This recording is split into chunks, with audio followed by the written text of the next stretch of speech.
आज हम स्टार्ट करेंगे दोस्त। बहुत इंपॉर्टेंट सब्जेक्ट है हमारा इंज मैकेनिक्स, है ना। अगर आपको याद होगा, जब आप कॉलेज के फर्स्ट ईयर में थे और मे भी फर्स्ट सेमेस्टर में ही आपको ये सब्जेक्ट पढ़ाया गया होगा, मैकेनिक्स, इंज मैकेनिक्स करके। क्यों पढ़ाया गया था फर्स्ट ईयर में? ऑब्वियस सी बात है सर, इसका हर सब्जेक्ट में यूज है। अगर मैं बताऊं, कोई भी सब्जेक्ट आप उठा के देख लो, कपल है, मूवमेंट है, हर जगह इसका यूज होगा। तो इसीलिए दोस्त ये बहुत बेसिक सब्जेक्ट्स है और इसको आपको अच्छा से करना है। मैं थोड़ा एचपीएससी का पॉइंट ऑफ व्यू से बात करूं तो देखो, जब कभी भी आप क्वेश्चन की बात करोगे, जब आपका लास्ट सर ने एनालिसिस भी किया था जतिन सर, तो आपने देखा होगा क्वेश्चन जो एसएफडी बीएमडी का होगा, वहां पे सबसे पहला स्टेप क्या होता है? आपको सबसे पहला स्टेप है रिएक्शन निकालना। अगर आप रिएक्शन नहीं निकाल पा रहे हो, फिर तो आगे आप क्या ही प्रोसीड करोगे। तो इसीलिए हमें मैकेनिक्स बहुत ज्यादा जरूरी है। इतना ही नहीं दोस्त, मैकेनिक्स से डायरेक्ट क्वेश्चन भी आया हुआ है। स्पेशली जब मैं बात करूंगा ट्रस्ट का, तो ट्रस्ट में क्वेश्चन आया हुआ है। तो चलो, इसीलिए हम लोग आज जो है मैकेनिक्स स्टार्ट कर रहे हैं। देखो, तो ये दोनों पर्सपेक्टिव से इंपॉर्टेंट है, क्योंकि इस सब्जेक्ट का जो योगदान है ये हर सब्जेक्ट में, चाहे आप बात कर लो सोम की, बात कर लो फ्लूइड देखोगे वहां, बात कर लो स्ट्रक्चर की, बात कर लो। आपका क्या नाम है दोस्त? अनिल जी। हमारे साथ अनिल जी जुड़ा हुआ है फ्लुएंट में, इसलिए मैं बात कर रहा हूँ। तो आपको हर सब्जेक्ट में इसका रोल है, क्योंकि आपको पता होगा, आपने देखा होगा मूवमेंट लग रहा है, कंसंट्रेटेड कपल लग रहा है, रिएक्शन निकालना है, ये सारी चीजें यहाँ पे करना पड़ेगा। इसलिए बहुत बेसिक्स है। और हम एक चीज बता दो दोस्त, पहले भी क्लास स्टार्ट करने से पहले हम ये मान के चलेंगे, मैं ये मान के चलूंगा, यू डोंट नो एनीथिंग।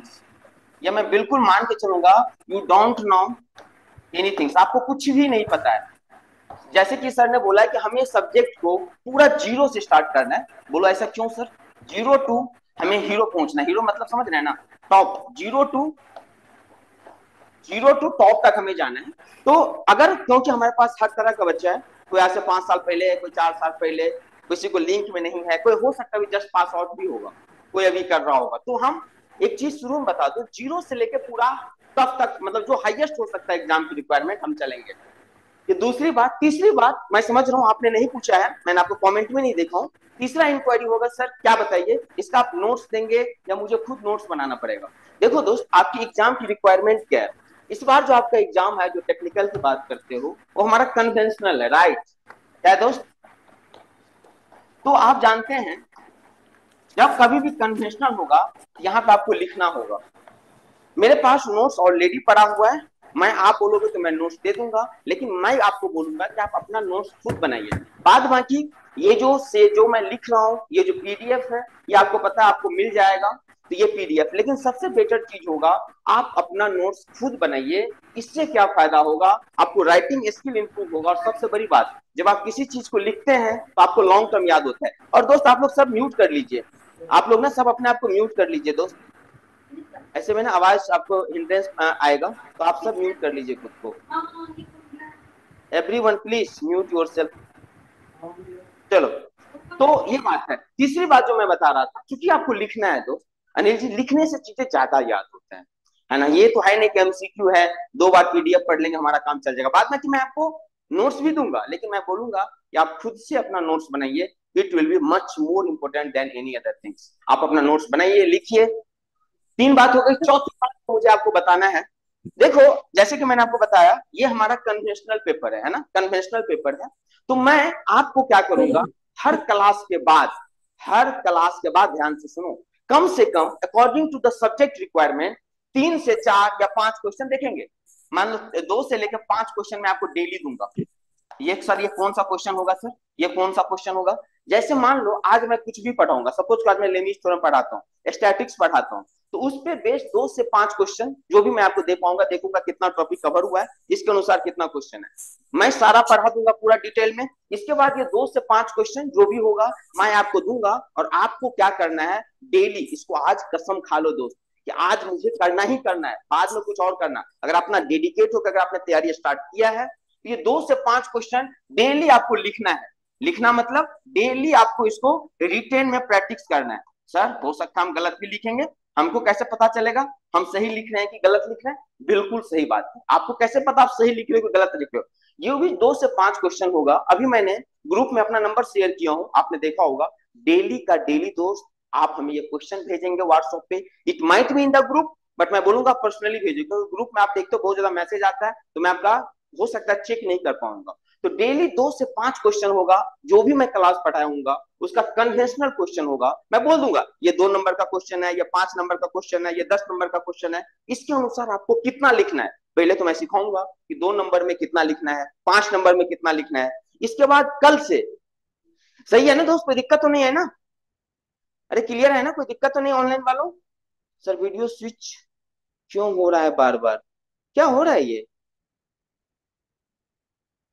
क्या हो रहा है ये, कुछ कर रहे हैं आप लोग? मैं विजिबल हूं ना प्रॉपर? कोई दिक्कत है तो बताइए। नहीं है ना? अगर दिक्कत तो आप अनम्यूट करके बता भी सकते हैं दोस्तों कि देखो कभी कभार आपका ना कमेंट मुझे पीछे है, हो सकता है मुझे आपका कमेंट ना दिखे, तो उस केस में आप खुद को अनम्यूट करो and then you can talk to directly, right? अगर कोई भी आपको इशू आ रहा है, अनम्यूट करके आप मुझे बताओ। वीडियो स्विच हो जा रहा है बार बार, मतलब क्या है ये, मैं समझ नहीं पा रहा हूँ। और किसी का ऐसा इशू आ रहा है दोस्त? Any other one is facing same issue? Sir screen large नहीं हो रहा, हो जाएगा। क्लियर है ना, मेरा स्क्रीन दिख रहा है ना आपको? फाइन, ठीक है, चलो गुड। तो मैं बता रहा था दोस्त, तो ये 2 से 5 क्वेश्चन आपको डेली लिखना पड़ेगा। और आप बोलोगे सर कैसे लिखेंगे? हम जो पढ़ाएंगे आपको उसी के आधार पर आपको लिखना है। और इस चीज को अगर आपने आज पहला क्लास से आपने पूरा दिमाग बना लिया है कि अपने को एग्जाम क्रैक करना है दोस्त, तो सबसे पहला प्रायोरिटी आपको होना चाहिए, क्लास के बाद क्लास नोट्स में तुरंत शेयर करूंगा, रिवाइज करो और ये लिखो। और लिखने के बाद तुरंत मेरा नंबर जो मैं आपको व्हाट्सएप पे शेयर किया हूँ उस पर आप मुझे भेजेंगे। और जब भी मैं फ्री हूंगा चेक करके, अगर मान लो आपका आंसर करेक्ट है 2 नंबर के अनुसार, 5 नंबर के अनुसार, तो मैं वहां पे थंब लगा दूंगा, ओके इट्स फाइन। बट मान लो इसमें इंप्रूवमेंट की जरूरी है, जो कि शुरू में होगा, शुरू में आप सही नहीं लिखेंगे मुझे पता है, शुरू में आपको इंप्रूवमेंट की जरूरी होगा, तो मैं शुरू में बताऊंगा कि what need to be improve, right? कहाँ पे क्या लिखना है, आपने क्या गलती किया है, ये मैं सबको पर्सनली गाइड करूंगा। और ये मैं स्टार्ट कर दूंगा आज से ही। चलो आज तो मैं क्वेश्चन दूंगा, तो कल से ये काम आपका स्टार्ट हो जाएगा। और ये इसको सबसे ज्यादा सीरियस रूप में लो, क्योंकि यही चीज है जो अल्टीमेट आपका सिलेक्शन कराएगा। और एक चीज देखो, एमसीक्यू में और लिखने में बहुत फर्क है बाबू। एमसीक्यू में अगर आपको याद ना भी हो, अगर आप ऑप्शन से देखोगे तो आप टिक लगा सकते हो, and might be possible it may be correct, but आपको यहाँ पे लिखना है। अगर आपको याद नहीं होगा दोस्त, अगर आप रिकॉल नहीं कर पा रहे हो, तो आप कुछ भी नहीं लिख पाओगे। और ये आपके कॉलेज का एग्जाम नहीं है जहां पे हम कुछ भी लिख के पास हो जा रहे थे, ऐसा नहीं होगा, अच्छा से चेक होगा। तो ये बात मुझे आपको जनरल डिस्कशन था जो मैं सोचा कि बिफोर स्टार्टिंग द क्लास बता दूं। और एक चीज और मैं बता दूं, अगर कोई चीज आपको आता होगा कोई बात नहीं, आप देखना हम कितना टॉप तक जाते हैं। और अगर आपको कुछ भी नहीं आता है फिर भी बिल्कुल वरी नहीं करना है दोस्त, क्योंकि मैं अभी आप देखोगे मैं बिल्कुल जीरो से स्टार्ट करूंगा। हमारे पास टाइम है, हमें कोई हड़बड़ी नहीं है। मेन चीज है कि आपके दिमाग में बात सेट होना चाहिए, that is my main priority. तो आप बिल्कुल आप पैसेंस। और एक तीसरा चौथा पांचवा बात बताऊंगा, देखो पांचवा बात जो मैं आपको बताऊंगा दोस्त, आज आपका पहला क्लास है, आप बहुत बच्चे मेरे साथ ज्वाइन किए हो, मेरे साथ ऑफलाइन भी है ऑनलाइन भी है, लेकिन जैसे जैसे टाइम पास होगा आप देखना बच्चे कम होते जाएगा। उसमें पता नहीं क्या दिक्कत है, मैं बताया ना, अगर आप इतना कसम खा के तैयारी स्टार्ट की हो तो सबसे पहला प्रायोरिटी करो। अभी आपने 5 बजे से क्लास होना था, आप लोग के कारण मैंने क्लास चेंज किया और 5:30 पे कर रहा हूँ। मैं ऑफिस जाऊंगा, ऑफिस से रात को 8 बजे निकलूंगा, कोई फर्क नहीं पड़ता दोस्त, लेकिन आप कोशिश करो दोस्त लाइव आने का, दैट इज माई। अब क्या सोचते हो ना, रिकॉर्डिंग में दिक्कत क्या है? आप लोग अगर पहले भी किए होंगे तो आपको लगता है अच्छा रिकॉर्डिंग मेरे पास पड़ा हुआ मैं कर लूंगा, और ये कभी नहीं कर पाते हो। बात एग्जाम के बाद बोलते हो कि अगली कबार हम फाड़ देंगे एग्जाम को, लेकिन कभी नहीं हो पाता। क्यों नहीं हो पाता है? क्योंकि आपको यही लगता है भैया मेरे पास रिकॉर्डिंग पड़ा हुआ है, मैं बाद में कर लूंगा। और आपने देखा होगा ये रिकॉर्डिंग पड़ा का पड़ा रह जाता है। तो दोस्त आज से आपने स्टार्ट किया है, फर्स्ट प्रायोरिटी होना चाहिए कि I have to join the live class, that is the first thing. But suppose आप नहीं कर पा रहे हैं, बहुत बहुत ज्यादा ऐसा वर्क है, आप जॉब में होंगे, बहुत सारा इशू हो सकता है, कोई बात नहीं दोस्त, जब भी आपको काम मतलब आप फ्री हो रहे हैं सबसे पहला काम करो क्लास देखो, है ना? जैसे एक चीज और, जो मैं आज क्लास पढ़ा रहा हूँ कल ही आपके फाइनल पे अपलोड हो जाएगा, मतलब जो भी मैं आज पढ़ाऊंगा कल फाइनल पे अपलोड हो जाएगा आपका। तो कल से आप क्लास जो मान लो रिकॉर्डिंग देख लीजिए, जैसे मैं कल पढ़ाऊंगा परसों अपलोड हो जाएगा। और जैसे ही आप रिकॉर्डिंग करेंगे, सबसे पहली बात क्या था, लाइव करना ही करना, सबसे ज्यादा प्रायोरिटी रखो। मैं उसके लिए बताता हूँ, जब लाइव नहीं कर पा रहे तो ये नहीं कि रिकॉर्डिंग है मैं कल देखूंगा परसों देखूंगा तरसों देखूंगा, और ये टेंडेंसी जब मैं आ गया ना कि मैं कल करूंगा परसों करूंगा तरसों करूंगा दोस्त, फिर आप कभी नहीं कर पाओगे। आज मैं बता रहा हूँ पहला क्लास में, और याद रखना अगर आपने ये किया तो लास्ट दिन आपको याद होगा कि राजीव सर ने सही बोला था, मेरा रिकॉर्डिंग पढ़ा के पढ़ा रह गया। तो ये चीज को क्लियर करो। ऑफलाइन में क्या होता है, जैसे ये बच्चा डेली आएगा सुनेगा बात, क्योंकि उसको पता मेरे पास ऑफलाइन है, लेकिन आपको लगता है ऑनलाइन हम बाद में कर लेंगे। तो ये सबसे ज्यादा कंसर्न है दोस्त, जो मैं फेस क्यों देखता हूँ बच्चे के साथ कि सर पढ़ा है बहुत अच्छा, कवर नहीं हो पाया, हर बार होता है। क्यों? क्योंकि यही सोचता है कि रिकॉर्डिंग में बाद में कर दूंगा। तो ये चीज आज दिमाग में बैठा लीजिए, अपने को ऐसा नहीं करना है। लाइव मतलब लाइव सबसे ज्यादा प्रायोरिटी मेरे को देना है यहाँ पे। तो ये कुछ बेसिक्स बात था। अगर आपके पास एनी अदर क्वेरी है then you can ask, otherwise we will start our syllabus. Anyone have any doubt?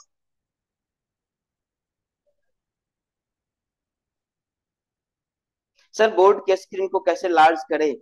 देख लो, हो जाएगा ये।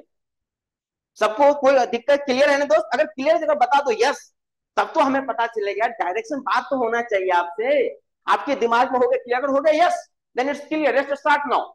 ऐसे आपको बोलना पड़ेगा ना दोस्त। क्लियर? Okay great. तो ये 4-5 पॉइंट दोस्त आपको याद रखना है। और बाद बाकी अब हम पढ़ाना स्टार्ट करते हैं। हम हमेशा बिल्कुल जीरो से स्टार्ट करेंगे और आपके एग्जाम से एक लेवल ऊपर तक चलेंगे। चलो, तो हम लोग आज की कहानी स्टार्ट करते हैं and let's start our syllabus. Okay fine. So आज हम लोग बात करने वाले हैं दोस्त, अपना सब्जेक्ट है, मैं सब बात करूंगा सिलेबस क्या है, कहां से क्वेश्चन आएगा, बट कीप पेशेंस। तो हमारा जो सब्जेक्ट है दोस्त, जैसे भी आपने देखा था, आपको सिलेबस में मिला होगा। अच्छा, ये कलर आपको प्रॉपर नहीं दिख रहा होगा। इंज मैकेनिक्स, राइट, इंज मैकेनिक्स।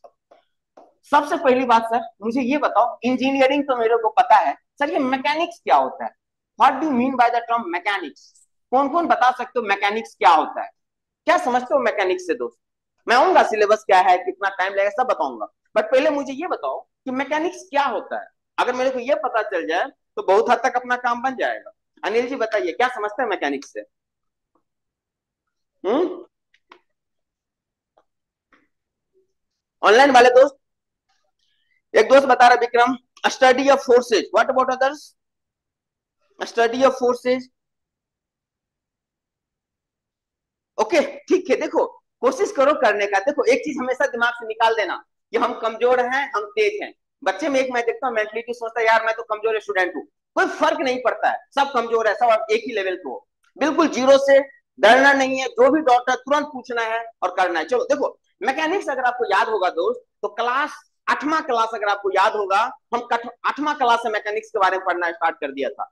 मैकेनिक्स सिंपल क्या होता है, हम बोलते हैं sir mechanics is that part of engineering science जिसमें हम क्या करते हैं, किसी बॉडी के स्टडी करते हैं, बॉडी के स्टेट को स्टडी करते हैं, बॉडी के बिहेवियर को स्टडी करते हैं by the acting of forces. So what is mechanics? So sir mechanics में 3 कीवर्ड है। इट इज, मैं सब लिखूंगा यहाँ, पहले समझ लो। It is that part of engineering science in which, it is that part of engineering science in which we discuss the behaviour और state of body. What? Behaviour, behaviour और state of body, state of body. अच्छा, अपने आप या force लगेगा तब? Force लगेगा अपने आप, ऑब्वियस बात है फोर्स लगेगा sir. So what is, it is that part of engineering science in which we discuss the behaviour और state of body by the action of, by the what, action of, action of force. एक force हो सकता है, बहुत ज्यादा force हो सकता है, एक ही फोर्स हो सकता है अनिल जी, और बहुत ज्यादा फोर्स भी हो सकता है। So by the action of force oblique forces, by the action of force oblique forces. और क्या हो सकता है सर?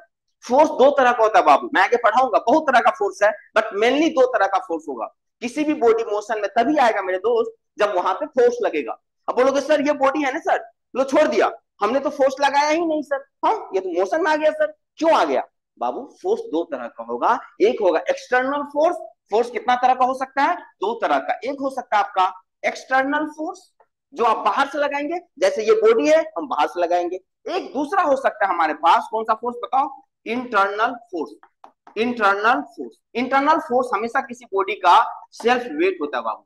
किसी भी बॉडी का जो सेल्फ वेट है, ये इसका इंटरनल फोर्स है। बताइए मोशन में आया ना, आया ना अनिल जी? मैंने कुछ फोर्स लगाया, अपने आप लगा। अब समझो इस डिफिनेशन में की वर्ड क्या है sir? What is the key word of that definition? Behaviour. Behaviour एक इंग्लिश है सर, स्टेट इंग्लिश है। यहाँ पे 2-3 को की वर्ड है सर। एक वो की वर्ड है किस पे फोर्स लग रहा है, तो बॉडी पर फोर्स लग रहा है। अरे बाबा किस पे फोर्स लग रहा है? तो सर बॉडी पर फोर्स लग रहा है। हाँ, तो एक वो की वर्ड हो गया बॉडी। अगर पूरी और सब इंग्लिश है, it is that part of engineering science in which we discuss the behaviour. ये सब इंग्लिश है, स्टेज इंग्लिश है, लेकिन मेन चीज क्या है, बॉडी। अच्छा, दूसरा कीवर्ड क्या है यहाँ पे सर? दूसरा कीवर्ड है, क्या लग रहा है, फोर्स और फोर्सेज। बाद में देखेंगे फोर्स और फोर्सेज को। अब हम थोड़ा सा आते हैं, सर फोर्स हम बॉडी पे लगाते हैं ना सर? हाँ बॉडी पे लगाते हैं सर, सही बात है। तो थोड़ा मैं देखूं बॉडी होता कैसे कैसे, how many different types of bodies are there, right? So समझ में आ गया, it is that part of engineering science in which we discuss the behaviour और स्टेट ऑफ बॉडी। और एक बात मैं बताता हूँ दोस्त, आप धीरे धीरे देखना, आपको क्लास में सारा चीज याद करा दूंगा, बस आप जो बोलते हो उतना करते, कुछ नहीं करना है। क्लास में मैं सारा चीज आपको याद करवा दूंगा, अभी आप देखते रहना धीरे धीरे, और कुछ रटना भी नहीं है। इंजीनियरिंग का सबसे बड़ी खूबसूरती चीज क्या होता है अनिल जी, यहाँ पे रटना नहीं पड़ता यार, समझने की चीज है, वो मैं बताऊंगा अभी आगे देखेंगे, ठीक है ना? How body will behave when external force applied. Okay ठीक है, सबने सही बताया है, आप सबने अटेम्प्ट अच्छा किया, दैट्स ग्रेट। नो सी, अब बॉडी है सर, आ जाओ थोड़ा सा मैं बॉडी पे फोकस करता हूं। अगर आप बोलोगे सर बॉडी, तो बॉडी कितना तरह का होता है, देखो जरा सा, दो गो कीवर्ड था, एगो बॉडी था एगो फोर्स था। तो दुनिया में जितना बॉडी है ना दोस्त, इसको जनरली हम कितना तरह में डिवाइड करते हैं, बताओ आप लोग, how many different types you can divide, बताओ फटाफट। एक होता है सॉलिड बाबू, एक होता है आपके पास लिक्विड, और तीसरा क्या होता है बाबू, गैस। हालांकि दो फेस और होता है, आपको जनरल साइंस भी पढ़ना है। एक होता है बीईसी, बोस आइंस्टीन कंडेंसेशन, ठीक है ना, और एक होता है प्लाज्मा। ये आपका दुनिया में अभी तक जितना बॉडी है, हम इस 5 भाग में ही डिवाइड कर देते हैं, या तो ये सॉलिड होगा, या नहीं तो ये लिक्विड होगा, या नहीं तो गैस होगा। बीईसी मतलब बोस आइंस्टीन कंडेंसेशन, बीईसी मतलब बोस आइंस्टीन कंडेंसेशन, या नहीं तो प्लाज्मा होगा। इस दोनों के बारे में जब जनरल साइंस का डिस्कशन होगा दोस्त, जब आपको जनरल साइंस की डिस्कशन होगा, तब हम इस दोनों बॉडी के बारे में पढ़ेंगे। बीईसी और प्लाज्मा के बारे में हम तब पढ़ेंगे, मैं थोड़ा सा बता दूंगा, बाद बाकी इसके बारे में बाद में पढ़ेंगे। अभी जो हमारे पास मेन कंसर्न है सॉलिड, लिक्विड और गैस। अब देखो बाबू सुनो, सॉलिड में भी हमारे पास अगर आप ध्यान देंगे तो 2 तरह की कहानी हो सकता है, नहीं हो सकता है? आपने नाम सुना होगा, एक रिजिड का और एक बॉडी हमारे पास फ्लेक्सिबल। इसी को फ्लेक्सिबल को हम डिफॉर्मेबल बोलते हैं। क्या बोलते हैं? फ्लेक्सिबल को हम लोग क्या बोलते हैं? डिफॉर्मेबल बोलते हैं। अब समझो बात, जरा ध्यान से देखो दोस्त, रिजिड बॉडी किसको बोलते हैं, बताओ किसको बोलते हैं रिजिड बॉडी? जैसे सपोज करो आपके पास एक ये बॉडी है, सपोज करो दोस्त ये एक बॉडी है, मान लीजिए इस बॉडी पे एक वो पॉइंट है कि इनफाइनाइट पॉइंट है अनिल जी? इस बॉडी पे एक पॉइंट होगा कि इनफाइनाइट पॉइंट होगा? इनफाइनाइट पॉइंट है। जैसे हमारे पास ये बॉडी है दोस्त, इस पे इनफाइनाइट पॉइंट होगा।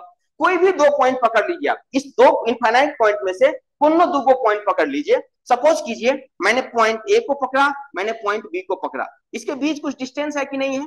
हाँ सर है ना सर, कुछ मान लो एल डिस्टेंस है। अब हम क्या किए दोस्त, यहाँ पे हमने फोर्स लगाया, यहाँ पे हमने क्या किया, फोर्स लगाया।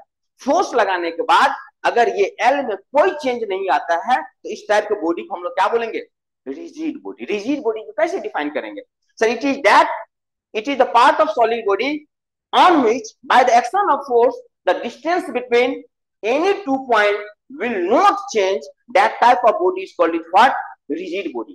Flexible body कैसा? अच्छा देखो सुनो सुनो, आता हूं। फ्लेक्सिबल बॉडी कैसा होगा बाबू? जैसे ये पॉइंट था, कोई भी 2 पॉइंट आपने पकड़ लिया, ये भी आपने फोर्स लगाया, फोर्स लगाने के बाद इसके बीच का डिस्टेंस क्या हो गया बताइए? अब ये बॉडी ऐसा हो जाएगा फोर्स लगाने के बाद, तो देखो ये पॉइंट और ये दोनों के बीच का डिस्टेंस चेंज हो गया। हाँ सर हो गया। अच्छा एक बात बताओ अनिल जी, दोनों का बिहेवियर सेम है कि अलग अलग है? अरे बताओ, बिहेवियर सेम है, ये बॉडी ए है, ये बॉडी बी है, बिहेवियर सेम है कि अलग अलग है? सेम कैसे है? यहाँ पे चेंज इन लेंथ आया, क्या यहाँ पे चेंज इन लेंथ हुआ फोर्स लगने के बाद? दोनों का बिहेवियर अलग अलग है। यही तो बताया था, मैकेनिक्स था, हमारे पास बॉडी था, हम फोर्स लगा रहे थे, उसका क्या स्टडी कर रहे थे? बिहेवियर को स्टडी कर रहे थे। यहाँ पे इसका बिहेवियर कुछ और है, यहाँ पे इसका बिहेवियर कुछ और है। तो क्या लगता है हमें अलग अलग चीज पढ़ना पड़ेगा कि नहीं पढ़ना पड़ेगा?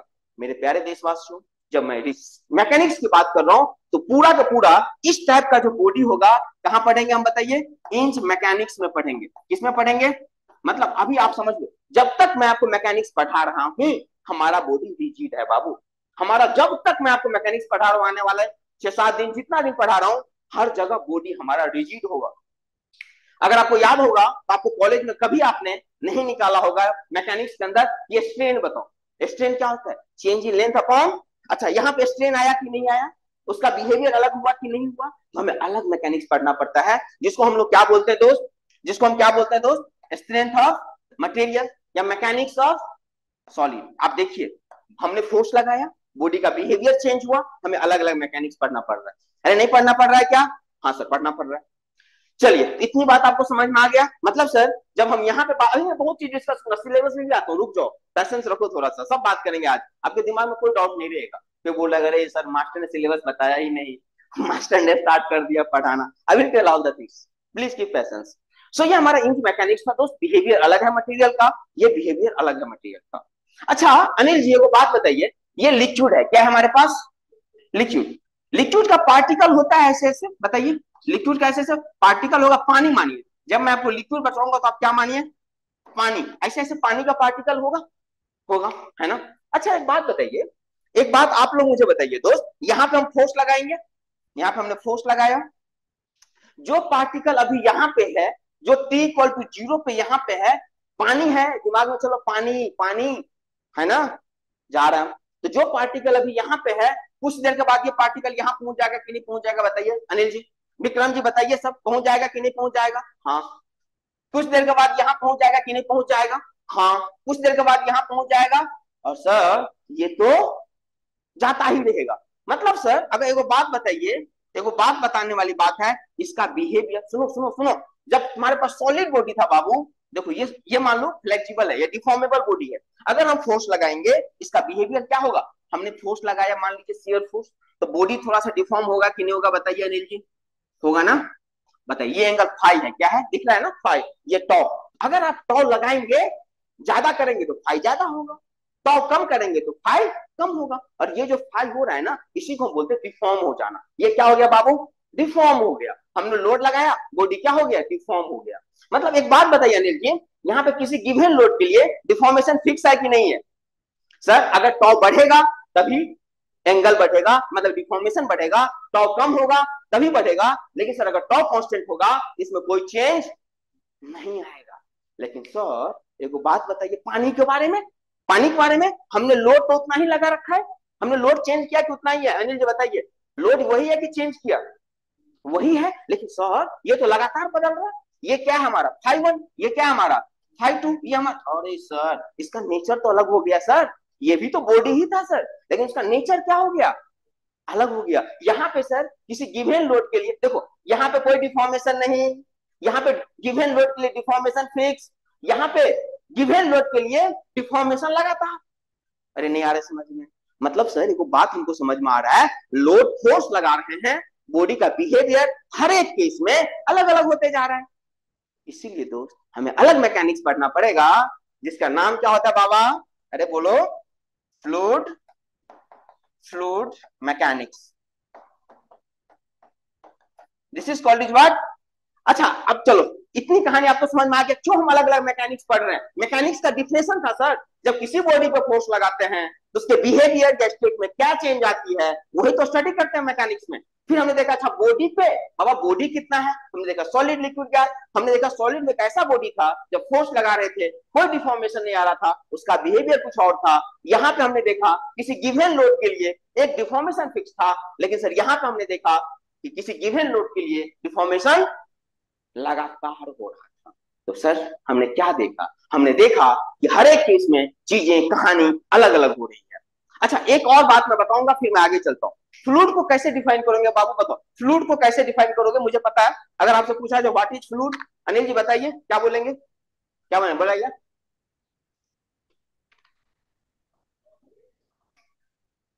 आप बोलिए ना बोलिए, हमें आपके दिमाग में वो बात चल रहा है। Sir anything which can, anything which can flow. अगर यही डिफिनेशन हमको बताना था तो ये डिफिनेशन हम क्लास 9th में पढ़े, फिर हमने बीटेक एमटेक करके क्या उखाड़ लिया? कुछ नहीं। क्या मतलब वही डिफिनेशन था, anything which can flow, that is तो आर्ट वाला बताएगा यार, फिर हम इंजीनियर कैसे? देखो दोस्त फ्लूइड को आज से हम इंजीनियर की तरह डिफाइन करेंगे और यही लिखेंगे। आप अगर पूछ दे व्हाट इज फ्लूइड, तो आप ये नहीं बोलेंगे anything which can flow that is fluid. ये लीजिए मैं फेंकूं आपके पास, ये भी फ्लो कर रहा है, that is fluid. No. So what is fluid? Sir fluid is a substance, fluid is a substance which is going to, ये कंटिन्यू डिफॉर्म हो रहा है, थोड़ा थोड़ा डिफॉर्म हो रहा है, बताइए पानी है तो हम फोर्स लगा रहे हैं, यहाँ पे लगातार एंगल बदल रहा है, इसी एंगल को हम क्या बोलते हैं, डिफॉर्मेशन। तो लगातार हो रहा है, लगातार हो रहा है। So fluid is a substance which is going to continue deform, which is going to continue deform by the action of which load. So में पढ़ाया जाएगा बाबू, इसको शेयर लोड बोलते हैं। So by the action of shear load. So fluid is a substance which is going to continue deform, which is continuously deform by the action of shear load. एक बात और बताइए हमें अनिल जी, और आप लोग बताइए, कोई कुछ पूछ रहा है क्या? सही बताओ mister Gaurav, you are right, your definition is right. So my dear friends, अब बताओ सर, जैसे पानी है, अनिल जी पानी दिमाग में रखिए, पानी को डिफॉर्म करना है तो आपको बहुत फोर्स लगाना पड़ेगा, ये छोटू से काम चल जाएगा। कितना छोटा? पानी, हवा भी फ्लूइड है ना भाई, हवा भी तो हम हाथ चला रहे हैं तो डिफॉर्म हो रहा है, तभी तो हाथ चल रहा है। तो कितना फोर्स लगा रहे हैं? बहुत छोटा। बहुत छोटा को इंग्लिश में क्या बोलते हैं? Infinitely small. क्या बोलते हैं दोस्त? Infinitely small. So how you can define the fluid? How you can define? Sir मेरे साथ बोलिए लीजिए, fluid is a substance which is going to continue to form by the action of shear load, and shear load can be what? Infinitely small. कितना भी छोटा force क्यों नहीं हो, ये डिफॉर्म करेगा, दैट इज कॉल्ड फ्लूइड। सो एक बार और लिखिएगा, fluid is a substance which is going to continue to form by the action of shear load, doesn't matter how small the shear load is, or shear load can be what? Infinitely small. अब आपने देखा हमने क्यों अलग अलग mechanics पढ़ा, क्योंकि body का बिहेवियर हमारा अलग अलग हो रहा है, यहाँ पे यहाँ पे यहाँ पे सब जगह अलग अलग हो रहा है। तो आज के बाद जब कभी भी आप फ्लूइड की बात करेंगे तो वही डिफाइन करेंगे, ये फ्लेक्सिबल है और ये है।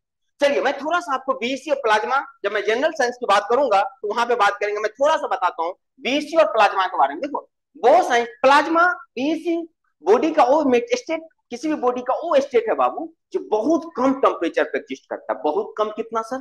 3-4 केल्विन बाबू। कितना? 3-4 केल्विन समझते हैं? 3 to 4 केल्विन समझ रहे हैं आप लोग? अरे बाबा, केल्विन 273, 273 माइनस 273, समझ रहे हैं बात? तो minus 273 kelvin equal to 0 degree. तो 3-4 केल्विन मतलब minus 260 degree, minus 270, minus 270 degree Celsius. Can you imagine how small it is? अगर हम आपको पकड़ के माइनस 270 में फेंक देंगे तो बोलेंगे अरे अभी तो जिंदा थे, अभी चल बसे। तो माइनस 270, अभी हम जम्मू बताए थे 10-5 1-2 डिग्री चंडीगढ़ का टेम्परेचर होता है, हाल खराब हो जाता है। ये कितना है? Minus 270, minus 268। तो बाबू बॉडी का वो स्टेट जो बहुत कम टेम्परेचर पे एग्जिस्ट करता है उसको हम बोलते हैं प्लाज्मा, सॉरी इसको मैं बोलता हूँ बोस-आइंस्टीन कंडेंसेशन। बोलेगा कितना कम, तो बोल देना 3 केल्विन, 4 केल्विन, 5 केल्विन, मतलब minus 270, minus 268, minus 267 degree Celsius जो एग्जिस्ट करता है उस बॉडी का जो फेज होता है that is called B shape. Okay sir, ये प्लाज्मा क्या है? प्लाज्मा इसके जस्ट अपोजिट है। प्लाज्मा बॉडी का वो फेज है जो जनरली बहुत हाई टेम्परेचर पे एग्जिस्ट करता है ना? आपने सुना होगा कि सन के जो एटमॉस्फेयर है उसको प्लाज्मा बोलते हैं। अनिल जी सुने, सन का भी तो एटमॉस्फेयर है अपना, इसको हम लोग क्या बोलते हैं? प्लाज्मा। क्यों क्यों बोलते हैं प्लाज्मा? बॉडी तो ये भी है लेकिन सर वहां पर टेम्परेचर बहुत ज्यादा है सर, इसीलिए इसको मैं बोलता हूँ प्लाज्मा। इसके बारे में डिटेल में जब हम जनरल साइंस की बात करेंगे तब देखेंगे। फिलहाल आप समझिए BSc which exist at very low temperature, plasma which exist at a very high temperature. इसलिए अर्थ के कोर पे चले जाइए, अर्थ का जो कोर है ना टेम्परेचर 2400 डिग्री सेल्सियस होता है, हम लोग बोल देते हैं प्लाज्मा स्टेट। तो इतनी बात आपको समझ में आ गया? चलिए गुड। सो मैंने लगता है लिखाना पड़ेगा इंच मैकेनिक्स क्या है, सोम क्या है, फ्लूइड क्या है। सर इतना तो हमको समझ में आ गया, लेकिन सर एक बात नहीं समझ में आया। क्या नहीं समझ में आया? तो सर आज तो हमको आप ये पढ़ाने वाले हैं ना, आज हमको क्या पढ़ाने वाले हैं? तो आज हम आपके साथ क्या स्टार्ट करेंगे बाबू? इंच मैकेनिक्स स्टार्ट करेंगे। तो सर एक बात थोड़ा सा इसके बारे में मुझे बताओ, अगर इसमें जैसे हमने फोर्स लगाया तो डिफॉर्मेशन तो हुआ नहीं, तो कुछ तो हुआ होगा, फोर्स लगाने के बाद कुछ तो हुआ होगा अनिल जी। तो डिफॉर्मेशन नहीं हुआ, यहाँ पे डिफॉर्मेशन था, यहाँ पे कंटिन्यूअस था, यहाँ पे कुछ हुआ होगा कि नहीं हुआ होगा? बिल्कुल हुआ होगा। मैं थोड़ा उस पॉइंट पे आता हूँ, फिर मैं आपके साथ सिलेबस डिस्कस करूंगा और फिर मैं आगे की बात करूंगा आज की कहानी। देखिए एक बात आप मानते हैं, दुनिया में जितना बॉडी है दोस्त, आप है, हम है, हमारा मार्कर है, हमारा बोर्ड है, हमारा घड़ी है, दुनिया में हर चीज किससे मिलकर बना हुआ है अनिल जी? एटम्स, मॉलिक्यूल्स और आयंस। दुनिया का कोई भी चीज किससे मिलकर बना हुआ? या तो एटम से मिलकर बना होगा, या नहीं तो मॉलिक्यूल्स जब दो एटम्स मिलेगा, या नहीं तो आयंस, जो पॉलीमर वगैरह होता है, जनरल साइंस में पढ़ाऊंगा, वहां पे हम पॉलीमर की भी बात करते हैं, आयंस हो सकता है। एक बात और जानते हैं आप, जो हमारा एटम्स होता है उसका शेप कैसा होता है, फटाफट बताओ। एटम का जो शेप होता है ये कैसा होता है, फटाफट बताइए सब। स्पेरिकल, रेक्टेंगुलर, कैसा होता है? सो अगर आपको रदरफोर्ड फिजिक्स केमिस्ट्री में जब वहां पे बात होगा तो आपको बताया जाएगा कि रदरफोर्ड ने बोला था कि एटम का शेप कैसा होता है। अनिल जी बताइए। स्पेरिकल होता है। कैसा होता है? स्पेरिकल होता है। तो इसमें कितना कितना एटम है? ट्रिलियंस और ट्रिलियंस और ट्रिलियंस। जितना ट्रिलियंस आप बोल दीजिए इतना एटम्स इसके अंदर है। मैं इतना तो बना नहीं पाऊंगा, अगर मेरा सारा पीढ़ी बनाने लगे तभी भी इस पूरा एटम्स को हम नहीं दिखा सकते हैं। और एगो बात और आप जानते होंगे दोस्त, एगो बात और आप जानते होंगे कि सर किसी भी दो एटम्स होगा उसके बीच में एक हमेशा इंटर एटॉमिक फोर्स लगेगा। कोई भी दो एटम्स ले लीजिए, एक ये एटम्स हुआ, एक दो ये दूसरी एटम्स हुआ, दोनों के बीच में एक फोर्स ऑफ अट्रैक्शन होगा कि नहीं होगा बताइए? अरे होगा कि नहीं होगा? दोनों के बीच में एक फोर्स ऑफ अट्रैक्शन होगा बाबू, जिसको हम बोलते हैं इंटर एटॉमिक फोर्सेस, राइट? क्या बोलते हैं? इंटर, इस दोनों के बीच में जो फोर्स है, इस फोर्स को हम लोग क्या बोलते हैं? This is called inter atomic, inter atomic forces, right? दो एटम के बीच का। अच्छा, यही दो फोर्स है, समझ रहे हैं, जो एक दूसरे को जकड़ के रखा हुआ है एटम्स को। यही फोर्स है ना जो एटम्स को क्या किया है? जकड़ के रखा हुआ है और सॉलिड को ये सॉलिड की तरह बनाया है। अब आप क्या कर रहे हैं? आप क्या कर रहे हैं? सर हमने फोर्स लगा दिया सर, हमें गुस्सा आया और हमने क्या लगा दिया? हमने फोर्स लगा दिया। जैसे ही आपने फोर्स लगाया, आप क्या इसके बीच का जो बॉन्ड है उसको आप स्टेबल करने के डीस्टेबल, अनस्टेबल करने की कोशिश कर रहे, बताइए? जैसे ही आपने फोर्स लगाया आप इसको दूर दूर ले जाना चाह रहे हैं। और एक चीज बताइए, दुनिया में कोई चीज हमेशा याद रखो दोस्त, मैं आगे भी पढ़ाऊंगा, हर चीज स्टेबल में होना चाहता है, ये नेचुरल चीज है। आप क्यों पढ़ाई करना है? क्योंकि आप स्टेबल होना चाहते हैं। हर चीज दुनिया में स्टेबल होना चाहता है दोस्त, नेचुरली हर चीज स्टेबल होना चाहता है।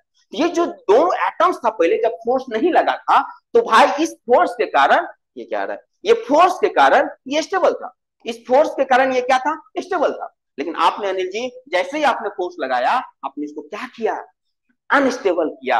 और अनस्टेबल होने के लिए हर कोई विरोध करता है कि नहीं करता है बताइए? अनस्टेबल होने के लिए हर चीज क्या करता है? विरोध करता है। मेरे दोस्त, मेरे देशवासियों, जैसे ही आप ये फोर्स लगाएंगे, जैसे ही आप ये फोर्स लगाएंगे, ये एटम्स इस फोर्स को क्या करेगा? अपोज करेगा। एटम्स क्या करेगा इस फोर्स को? बताइए ऑनलाइन वालों, अपोज करेगा। तो मतलब सर जितना फोर्स बाहर लगा था ना सर, एटम्स सब है ना, इस फोर्स को क्या करेगा बताइए?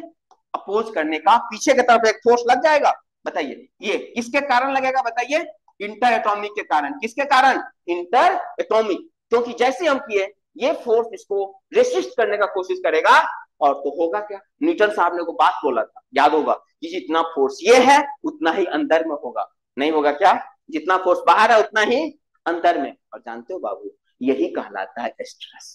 अरे यही क्या कहलाता है? स्ट्रेस। इसीलिए आप स्ट्रेस को क्या डिफाइन करते हो? Sir it is the internal resistance. बाहर वाला नहीं, बाहर वाला नहीं, कौन सा? Internal. It is a internal resistance force. क्यों? क्योंकि सर जैसे हमने फोर्स लगाया कि अंदर में इस फोर्स के क्या हुआ? अगेंस्ट में काम स्टार्ट हुआ, और वही फोर्स हमारा बाबू स्ट्रेस कहलाता है। मतलब सर हम बोलूंगा यहाँ पे क्या होगा? फोर्स अपॉन एरिया, यही हमारा क्या कहलाता है? स्ट्रेस कहलाता है। सो व्हाट इज स्ट्रेस? तो सर रिजिड बॉडी में होगा क्या? सर रिजिड बॉडी में हमेशा क्या जनरेट होगा बताइए अनिल जी? स्ट्रेस जनरेट होगा। जब हम फोर्स लगाएंगे तो क्या आएगा? स्ट्रेस आएगा। क्या ये बात आपको समझ में आ गया? तो अब जब भी हम आपको बात करेंगे सब्जेक्ट में तो आप समझ जाएंगे यहाँ पे स्ट्रेस की सर बात करने वाले हैं। स्ट्रेस आएगा क्योंकि जैसे ही हम फोर्स लगाएंगे कि एक एटम्स के कारण अंदर में एक रेसिस्टेंस फोर्स डेवलप हो जाएगा, जो इस फोर्स को अपोज करने का कोशिश करेगा, और यही फोर्स पर यूनिट एरिया हमारा स्ट्रेस कहलाता है। और न्यूटन भाई साहब ने बोला था कि सर जितना बाहर वाला होगा उतना ही अंदर में डेवलप होगा, इसीलिए सर हम एफ अपॉन ए लिखते हैं। और force is a internal resistant force. ठीक है ना? यानी सब्सटेंस। चलो फाइन, यहां तक आपको कहानी समझ में आ गया होगा। अब एक क्वेश्चन मैं पूछता हूं, फिर मैं चलूंगा अपने सिलेबस के तरफ। अभी तक मैं जो पढ़ाया हूं इस पे एक छोटा सा, अच्छा स्ट्रेन तो समझते हो ना? स्ट्रेन क्या है बाबू? यहाँ पे change in length upon, Anil ji strain क्या होता है बताइए? Change in length upon original length. अब मेरा एक क्वेश्चन होगा, फिर मैं अब आपके सिलेबस पे चलूंगा और टाइम बताऊंगा। क्वेश्चन ये है, क्वेश्चन मेरे देशवासियों ये है, पहले बताओ रेडी हो क्वेश्चन के लिए? अरे first of all tell, are you ready? Ji.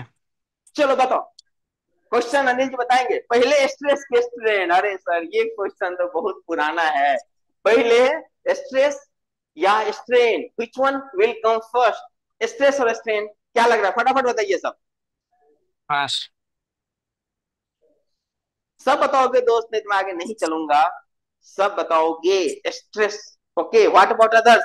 Waiting for all answer. कोई बात नहीं, आप कुछ भी बोलिए ना, हमें नहीं फर्क पड़ेगा। देखिए इससे हमें पता चलेगा आपको मैं कितना समझा पाया हूँ।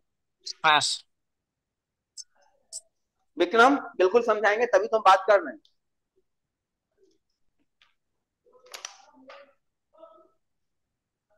बताओ क्या होगा? स्ट्रेस। स्ट्रेस आ रहा है हमारे पास, सबका अलग अलग आ रहा है। कोई स्ट्रेस कोई स्ट्रेन, हमारे पास पोल का ऑप्शन नहीं है। जो स्ट्रेस कह रहे हो वो भी गलत हो, और जो स्ट्रेन कह रहे हो ये भी गलत हो। बोलोगे क्यों सर, आपकी बात क्यों मान लूं? आप मास्टर हो तो आपकी बात क्यों मानूंगा? प्रूफ करो। बिल्कुल सही बात है दोस्त, मैं प्रूफ करता हूं आपको। एगो बात बताइए, अभी आप जो रिजिड बॉडी था, क्या उसमें स्ट्रेन आएगा? नहीं सर, रिजिड बॉडी ऐसा है सर जिसमें सिर्फ और सिर्फ क्या आएगा, हमारा स्ट्रेस आएगा, कोई स्ट्रेन हमको नहीं दिखेगा। रिजिड बॉडी जो था उसमें सिर्फ और सिर्फ क्या दिखेगा आपको? स्ट्रेस। स्ट्रेन तो आएगा नहीं, क्योंकि स्ट्रेंथ होता है change in length upon original length. बोलेगे ठीक है सर, ओके, तो स्ट्रेस वाला खुश हो जाएगा। ओहो, मैंने तो सही बोला था कि पहले स्ट्रेस आएगा तब हो सकता है स्ट्रेन आ सकता है, तो मैंने तो सही बोला था। नहीं दोस्त, आपने सही नहीं बोला था। एक मैं एग्जांपल से बात समझाऊंगा और फिर मैं आगे की बात करूंगा। एगो छोटा सा एग्जांपल है मेरे देशवासियों, एगो बात बताइए आप। मैं हमेशा यूजुअली क्लास में बताता हूँ, सोम में सर पढ़ाएंगे आपको। जैसे हमारे पास ये एक रॉड है, क्या है हमारे पास? ये हमारे पास एक रॉड है, ओके। और मान लो इस रॉड को हम क्या कर रहे हैं? गर्म कर रहे हैं। लीजिए, इस रॉड को हम क्या कर रहे हैं? गर्म कर रहे हैं। इस रॉड को हम क्या कर रहे हैं बाबू? गर्म कर रहे हैं। मुझे बताओ, क्या यहाँ पे stress, that is free to expand, that is free to expand, right? Free to expand, this is free to expand. Now tell me, यहाँ पे मुझे सब बताओ, क्या स्ट्रेस आएगा या नहीं आएगा? फटाफट सब बताओ दोस्त, ऐसे काम नहीं चलेगा।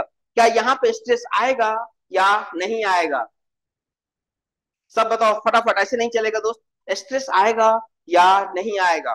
तो मेरे पास, मैंने आप ही बताइए अनिल जी, क्या लग रहा है आपको? लग रहा है आएगा? ऑनलाइन वाले से क्या आता है? गजेंद्र को लग रहा है आएगा, मनीष को लग रहा है नहीं आएगा।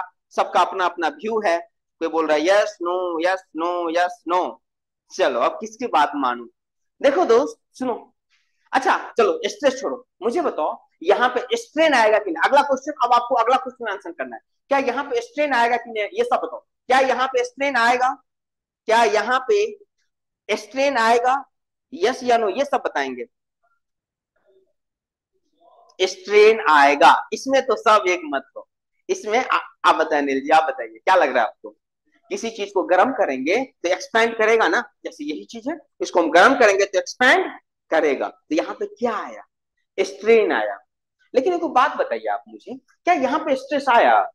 नहीं आया। क्यों नहीं आया अनिल जी? स्ट्रेस क्यों नहीं आया? स्ट्रेस कब आता था बताइए? आप भी बोलते हैं ना कि भाई आज मैं टेंशन में हूं, मैं आज स्ट्रेस में हूं। आप स्ट्रेस में क्यों आते हैं? जब कुछ आपके अगेंस्ट में होता है। अरे बताओ ऑनलाइन पालो, स्ट्रेस बोलते हो ना, यार आज मैं बड़ा स्ट्रेस फील कर रहा हूँ। क्यों स्ट्रेस फील करते हो? आप बोलते हो ना यूजुअली, क्यों? क्योंकि आज कुछ ऐसा चीज हुआ है जो हमारे अगेंस्ट में था। अरे नहीं हो रहा है समझ में? आपको एग्जाम का स्ट्रेस है ना, क्यों? क्योंकि एग्जाम चाह रहा है कि मैं आपको सिलेक्शन नहीं होने दूंगा, आपको रिजेक्ट करूंगा। क्योंकि आपके अगेंस्ट में कुछ है, तभी तो आपको स्ट्रेस आ रहा है।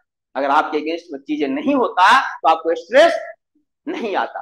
अच्छा सर बताइए, यहाँ पे कोई चीज अगेंस्ट में, देखो बाबू, जैसे ही हम इसको हीट दिए, इसमें बहुत सारा मॉलिक्यूल्स होगा। हाँ सर, बहुत सारा मॉलिक्यूल्स एटम्स होगा सर। जैसे हम इसको हीट दिए कि दो एटम्स क्या किया? एनर्जी लेके खुद ही दूर चला गया। नहीं आ रहा है समझ में? हमने हीट किया, हीट करने के बाद इसको हम एनर्जी दिया। और जब किसी भी चीज को एनर्जी देते हैं ना, आज ही मैं आपको 1 करोड़ रुपया दे दूं तो आप पढ़ना छोड़ देंगे। क्यों? क्योंकि एनर्जी बहुत मिल चुका है। तो जैसे मैं इसकी एनर्जी दूंगा, ये दूर जाना चाहेगा, दूर जाना चाहेगा, स्ट्रेन आएगा। यहाँ पे कोई रोकने वाला नहीं था, कोई अंदर में रेसिस्टेंस डेवलप नहीं हुआ, यहाँ पे कोई स्ट्रेस डेवलप नहीं हुआ। मतलब सर यहाँ पे स्ट्रेन तो आया बट स्ट्रेस तो आया ही नहीं। अच्छा स्ट्रेस कब आता? अब आप लोग मुझे बताइए, स्ट्रेस कब आता? सपोज कीजिए हमने यहाँ पे फिक्स कर दिया, हमने क्या कर दिया यहाँ पे, अब फिक्स कर दिया। अब सोचो, जैसे ही हमने फिक्स किया, हम इसको जब गर्म करेंगे मेरे देशवासियों दोस्तों, जैसे मैं इसको गर्म करूंगा, ये एक्सपेंड होना चाहेगा, अनिल जी होना चाहेगा, लेकिन हो, हाँ, तो यहाँ पे क्या डेवलप होगा, इस बार स्ट्रेस डेवलप होगा। इस बार क्या डेवलप होगा, ये क्वेश्चन बहुत बार आता है यार, ये रॉड हीटेज ऑब्जेक्टिव में आपने देखा होगा, पढ़ा होगा। हाँ, मैंने यहाँ पे डिफॉर्मेशन रेस्ट्रिक्ट कर दिया। साहिल गुड, साहिल, हमें डिफॉर्मेशन रेस्ट्रिक्टेड। अरे मैं इधर आता हूँ तो आपको कमेंट पढ़ने आता हूँ, इधर मैं इधर है, तो मैं इधर जब जाता हूँ तो मैं आपको कमेंट पढ़ने जाता हूँ, इसलिए। सही है, गुड, चलो आपको समझ में आ गया। तो बाबू, जब मैं यहाँ पे इसको रेस्ट्रिक्ट कर दिया ना, तब स्ट्रेस डेवलप होगा। जैसे आप फ्री होते तो आपको कोई स्ट्रेस नहीं है, किसी से आपको बात करने का मन करे, आप पूरा फ्री हैं तो कोई स्ट्रेस नहीं आएगा। लेकिन मम्मी पापा अगेंस्ट में आ जाए कि तुम मुझसे बात नहीं कर सकते हो, तो क्या आएगा, भयंकर वाली स्ट्रेस आएगा, बाथरूम में जाके बात करेंगे। सो अब समझ में आ गया। अब देखो यहाँ पे, अच्छा मुझे बताओ, जब मैं इसको फिक्स कर दिया, ये क्या आ जाता है हाथ से, जब मैं इसको फिक्स कर दिया, तो मुझे बताओ मेरे देशवासियों दोस्तों, क्या यहाँ पे स्ट्रेन आया? अरे फटाफट बताओ, क्या यहाँ पे स्ट्रेन आया? अरे सब बताओ, क्या स्ट्रेन आया? नहीं सर, यहाँ पे स्ट्रेन तो नहीं आया सर। स्ट्रेन तब ना होता sir, change in length upon, बताइए, change in length upon original length. कोई बोलेगा सर वाई डायरेक्शन में होगा, लो बाबा लो, वाई में भी हम फिक्स कर दिया, लो। सोचोगे तुम लोग, पढ़ा होगा, अरे सर जब गर्म करेंगे ना तो इधर नहीं बढ़ेगा तो ऊपर जाएगा, लो मैं ऊपर भी फिक्स कर दिया। फिर बोलोगे अरे सर बोर्ड के परपेंडिकुलर भी तो आएगा, अच्छा लो मैं इधर भी फिक्स कर दिया। हाँ सर, अब बताओ कहीं स्ट्रेन नजर आ रहा है? नहीं, लेकिन क्या स्ट्रेस आएगा कि नहीं आएगा? अरे स्ट्रेस आएगा, आएगा। बाबू, अल्टीमेट आंसर आपका होना चाहिए sir, that depends upon the material, I can not say which will come first. either in certain case stress come, not strain, in certain case strain appears, not stress, in certain case both appears, in certain case what, both appears। तो इसीलिए ये answer आपका होना चाहिए। अगर interview भी आपका ना, स्क्रीनिंग है, फिर सब्जेक्ट नॉलेज टेस्ट है, और तीसरा क्या है आपका, इंटरव्यू। हाँ, that depends upon the material, that depends upon the material and circumstances. मैंने कुछ भी नहीं बोला था। तो मुझे लगता है यहां तक मैं आपको बात समझा पाया हूं, तो अच्छी बात है। अब हम चलते हैं सर, ये हमारा बेसिक था, थोड़ा सा रफली आइडिया कि why I am going to read the eng mechanics, why I am going to read the eng mechanics. मैंने 5 पॉइंट आपको बताया था जो आपको फॉलो करना था। फिर मैंने आपको बताया कि एक्चुअली मैकेनिक, मैंने इंज नहीं, मैंने बताया कि मैकेनिक्स क्या होता है। फिर आपने मैकेनिक्स समझा, यहाँ पे कीवर्ड था बॉडी, फोर्स, फोर्सेज। फोर्स के बारे में बहुत आगे भी बात करूंगा, एक चैप्टर ही होगा स्टैटिक्स में, तो फिलहाल मैं नहीं कर रहा, इसके बारे में आप जानते भी होंगे। फिर मैंने बताया क्यों बॉडी अलग है, क्यों हमें अलग अलग मैकेनिक्स पढ़ना पड़ता है, मैंने आपको सारी बात यहाँ पे समझा दिया हूँ। और ये मैं भी एट द लास्ट मैं कंक्लूजन लिखवा भी दूंगा सारा चीजें, सो डोंट वरी, मैं सिलेबस पे आता हूँ। फिर आपने फ्लूइड के बारे में देखा, सारा चीज आपने देख लिया, क्यों अलग अलग मैकेनिक्स पढ़ते हैं। फिर आपने ये देखा स्ट्रेस क्यों डेवलप होता है बॉडी के अंदर, क्योंकि कोई रेसिस्टेंस होता है अंदर, जो रेसिस्टेंट होता है इसके कारण होता है। फिर आपने ये भी देखा कि भैया पहले स्ट्रेस आएगा कि स्ट्रेन आएगा, सारा चीज आपको समझ में आ गया। Now the question is that sir what is our syllabus. Now हम जब बात करते हैं हमारा सिलेबस क्या है सर, तो जो हमारा सिलेबस है, ऐसे आप जानते हैं यहाँ पे जो हमें कवर करना पड़ेगा, ये बेसिकली हम 2 पार्ट में करेंगे दोस्त मैकेनिक्स को, एक तो हो जाएगा स्टैटिक्स पार्ट और एक हो जाएगा डायनामिक पार्ट, है ना। तो हम इसको 2 पार्ट में कवर करेंगे। मटेरियल साई चल सकता है, चल सकता है, गुड, ठीक है। बोल, अरे ये आप लोग बोर्ड पे कुछ कर देते हो क्या, कुछ क्या कर देते हो बताओ, किसी को देखने में दिक्कत होगा। देखो दोस्त, तो मैकेनिक्स की जो बात करेंगे, एक पार्ट होगा हमारे पास स्टैटिक्स, 2 पार्ट में करेंगे, है ना। स्टैटिक्स में हमें क्या क्या कवर करना है, तो यहाँ पे हम बात करेंगे लेमीज थ्योरम, है ना, लेमीज थ्योरम। दूसरा हम बात करेंगे दोस्त यहाँ पे support and reaction, that is most important, support and reactions, support and reaction. तीसरा हम बात करेंगे यहाँ पे ट्रस, जिसको आप फ्रेम भी बोलते हैं। चौथा जो हम यहाँ पे बात करेंगे, कुछ जो हमारे पास सेंट्रॉइड हो जाएगा, मूवमेंट ऑफ इनर्शिया हो गया, है ना, centroid and movement of inertia, centroid and MOI, movement of inertia, ठीक है ना। तो ये पार्ट होगा, और मैं देखता हूँ सेंट्रॉइड मूवमेंट ऑफ इनर्शिया इधर, ठीक है। अगर मैं इधर जब बात करूंगा, जब हम डायनेमिक की बात करूंगा, है ना, डायनामिक जब मोशन की बात करूंगा, यहाँ पर अपने को क्या क्या पढ़ना है, ऑब्वियस सी बात है Newton's law of motion, Newton's law, है ना, फिर हमको क्या पढ़ना है यहाँ पे, फिर अपने को पढ़ना है फ्रिक्शन, है ना। फिर यहाँ पे क्या पढ़ना है, कोलिजन। तो दोस्त ये है हमारा टोटल सिलेबस, है ना। यहाँ पे जब मैं, अच्छा एक जगह में फोर्स के बारे में थोड़ा सा आपको वेक्टर वेक्टर के बारे में बात कर लेंगे, है ना। आपने देखा होगा फोर्स रिजोल्यूशन, जहां पे हम बात करते हैं factor, law of addition, parallelogram, vector. Actually vector and scalar आप बोल दो, हालांकि ये पार्ट मैं चाह रहा हूँ ना, वेक्टर एंड स्केलर, इसको मैं जनरल साइंस में जो फिजिक्स का पार्ट है उधर मैं देख लूंगा। बट ठीक है, अगर टाइम मिलेगा तो मैं इसको देखूंगा, अदरवाइज इसको अनिल हम कहाँ पे करेंगे, जो जनरल साइंस में जो मैकेनिक्स का पार्ट है वहां पे हम वेक्टर एंड स्केलर की बात करेंगे। अगर टाइम मिला then I will see here, नहीं तो अदरवाइज वहां करेंगे। चलो फिर हमारा लेमीज थ्योरम है, सपोर्ट एंड रिएक्शन है, ट्रस है, centroid and movement of inertia. आप देखोगे सर यहाँ से क्वेश्चन क्या, देखो बाबू ये वाला जो पार्ट है आपका, दैट पार्ट ट्रस, यहाँ से आपके एग्जाम में डायरेक्ट क्वेश्चन दिखेगा, डायरेक्ट आपको यहाँ से क्वेश्चन दिख सकता है। सर हमें ये जो सपोर्ट एंड रिएक्शन है ना, यहाँ से डायरेक्ट ना भी दिखे, इनडायरेक्ट तो पक्का ही दिखेगा, क्योंकि जब मैं स्ट्रेंथ ऑफ मटेरियल पढ़ने जाऊंगा, और जब मैं, क्या बोल रहे हैं आप, हाँ ठीक है, जब मैं स्ट्रेंथ ऑफ मटेरियल पढ़ने जाऊंगा, वहां पे मैं रिएक्शन के बगैर एक भी स्टेप नहीं बढ़ पाएंगे सर। स्ट्रक्चर जब हम पढ़ने जाएंगे एक भी स्टेप नहीं बढ़ पाएंगे सर, तो हमें ये करना पड़ेगा। तो ये दो, ये इनडायरेक्ट रिलेशन है। सेंट्रॉइड मूवमेंट ऑफ इनर्शिया, इसके बगैर टोर्सन बेंडिंग आपका हवा ही नहीं लगेगा, तो थोड़ा मैं इसके बारे में भी जिक्र करूंगा। डायरेक्ट हो सकता है आपसे ना बोले निकालने, लेकिन यूज होगा, हो सकता है भी पॉसिबल, या आपसे कोई डायग्राम दे देगा, बोलेगा उसका सेंट्रॉइड बताओ, या उसका मूवमेंट ऑफ इनर्शिया बताओ, सेंटर ऑफ ग्रेविटी बताओ, लाइक दैट। तो ऐसे करके क्वेश्चन आ सकता है। लेमीज थ्योरम से ऑब्जेक्टिव होगा, जो मैं आज कराऊंगा फिर मैं दे दूंगा। न्यूटन्स लॉ ऑफ मोशन, है ना, यहाँ से बेसिक्स क्वेश्चन मैं भी दूंगा, जब बात करूंगा मैं कुछ क्वेश्चन दूंगा। फ्रिक्शन से पक्का एक क्वेश्चन बन सकता है, फ्रिक्शन बहुत इंपॉर्टेंट है दोस्त, क्वेश्चन आता है। और कोलिजन से माइट बी पॉसिबल बने या भी ना बने, क्योंकि यहाँ इजी क्वेश्चन बनता है, एक को फॉर्मूला होता है दोस्त कोलिजन में, और सारा क्वेश्चन सॉल्व हो जाता है। तो बस मैं नॉलेज के लिए बता दूंगा, अगर आ जाता है then you have to be safe, otherwise ये हमारा पूरा सिलेबस है जिसको हम लोग यहाँ पे कवर करने वाले हैं। क्या ये बात आपको समझ में आ गया? If anything is left,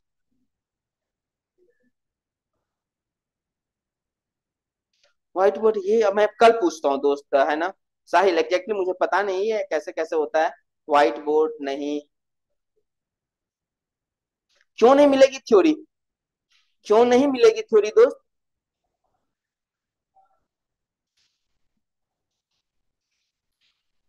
obvious सी बात है, एमसीक्यू। विक्रम आपको पता है ना, एमसीक्यू थोड़ी ना हम लोगों का। हम्म, यहाँ पे अपने को इस पे टॉपिक का कवर करना है ना।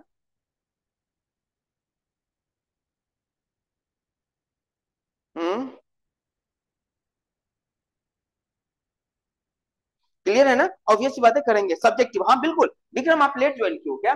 मैंने आपको शुरू में ही बोला था दोस्त, ये देखो मैंने शुरू में ही बोला था, इसलिए टाइम पे आ जाया कीजिए। मैंने शुरू में ये बात बोला था आपको क्वेरी कि मैं 2 से 5 क्वेश्चन डेली दूंगा, 2 से 5 क्वेश्चन मैं डेली दूंगा आपको, डेली मतलब डेली 2 3 जो भी होगा, देखेंगे किस दिन कितना पढ़े हैं उसके आधार पर। मान लो कोई लंबा टॉपिक है तो कम क्वेश्चन, जितना कवर होगा डेली आपको 2 से 5, और आप सबके पास मेरा नंबर होगा तो आप वहां पे क्वेश्चन भेजेंगे। चलिए आइए, अब हम स्टार्ट करते हैं आज की थोड़ी सी कहानी, ठीक है। 2 3 टर्म होगा जो बहुत फ्रीक्वेंटली हम लोग यहाँ पे यूज करेंगे दोस्त, 2 3 गो टर्म होगा जो हम यूज करेंगे, है ना। फोर्स एंड फोर्सेज करके होगा, थोड़ा सा मैं वो यूज करता हूँ फिर चलता हूँ। देखो दोस्त एक छोटा सा हेडिंग होगा हमारे लिए, फोर्स ऑब्लिक फोर्सेज या फोर्स सिस्टम, फोर्स सिस्टम। अच्छा आप ये लिखना चाहते हैं दोस्त, ये चीज लिखना चाहते हैं, लिखवा दूं मैं सारी चीजें, ये चीज की मैकेनिक मतलब रिजिड क्या है, फ्लेक्सिबल क्या है, मुझे नहीं लगता वो आपको लिखाना पड़ेगा। फ्लूइड के बारे में अगर आपको लिखना है तो एक पॉइंट मैं फ्लूइड के बारे में लिखा देता हूँ, अगर आपको लिखना है तो एक पॉइंट लिख लो फ्लूइड के बारे में, बाद में मुझे नहीं लगता बेसिक्स चीज है, बहुत बेसिक्स है। तो क्योंकि मैं बेसिक से स्टार्ट ही करूंगा इसलिए फ्लूइड, तो फ्लूइड इज ए सब्सटेंस, लिख लो, fluid is a substance, fluid is a substance which is going to continue to form or which continuously deform, which is going to continuously deform, continuously deform by the action of shear load, by the action of shear load, by the action of shear load, doesn't matter how small the shear load is, doesn't matter how small the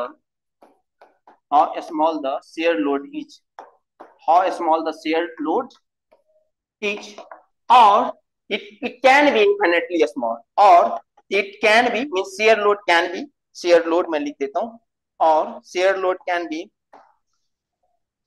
और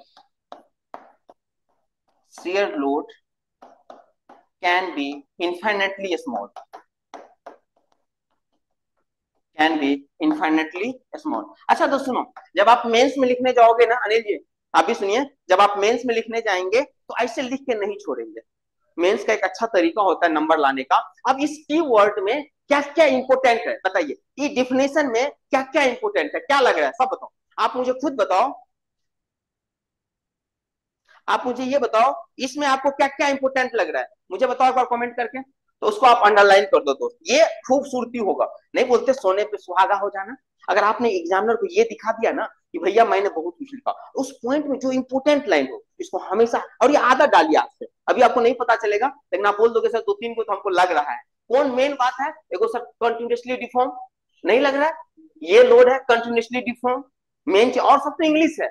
ऐसा नहीं कि हम गए कि flute को क्या हुआ, ऐसा नहीं कि भाई हम फ्लूट को हाईलाइट कर रहे हैं, फ्लूट तो दिस इज जस्ट इंग्लिश है ना। सो जैसे कंटिन्यूसली हो गया, ये एक आपका कीवर्ड है, इसको हम थोड़ा सा हाईलाइट कर देंगे। एक मार्कर आप ले जा सकते हैं मेंस में, दो तीन को मार्कर मतलब दो तीन कलर तो आप ले ही जा सकते हैं, ये हो गया है ना।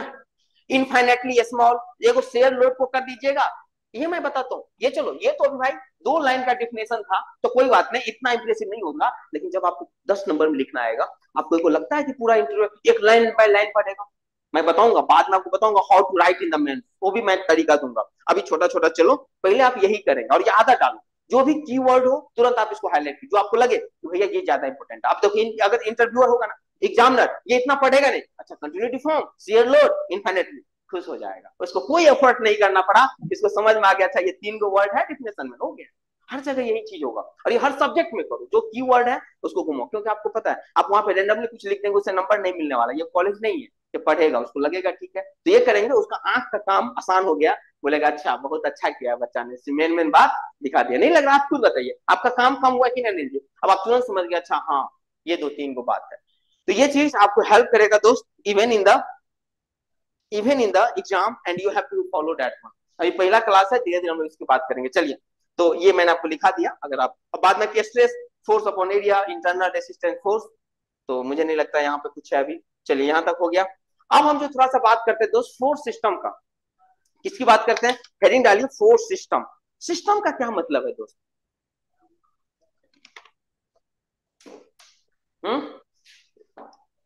देखो देखो यूट्यूब पे आता है वीडियो, हाँ हाँ बताइए दोस्त।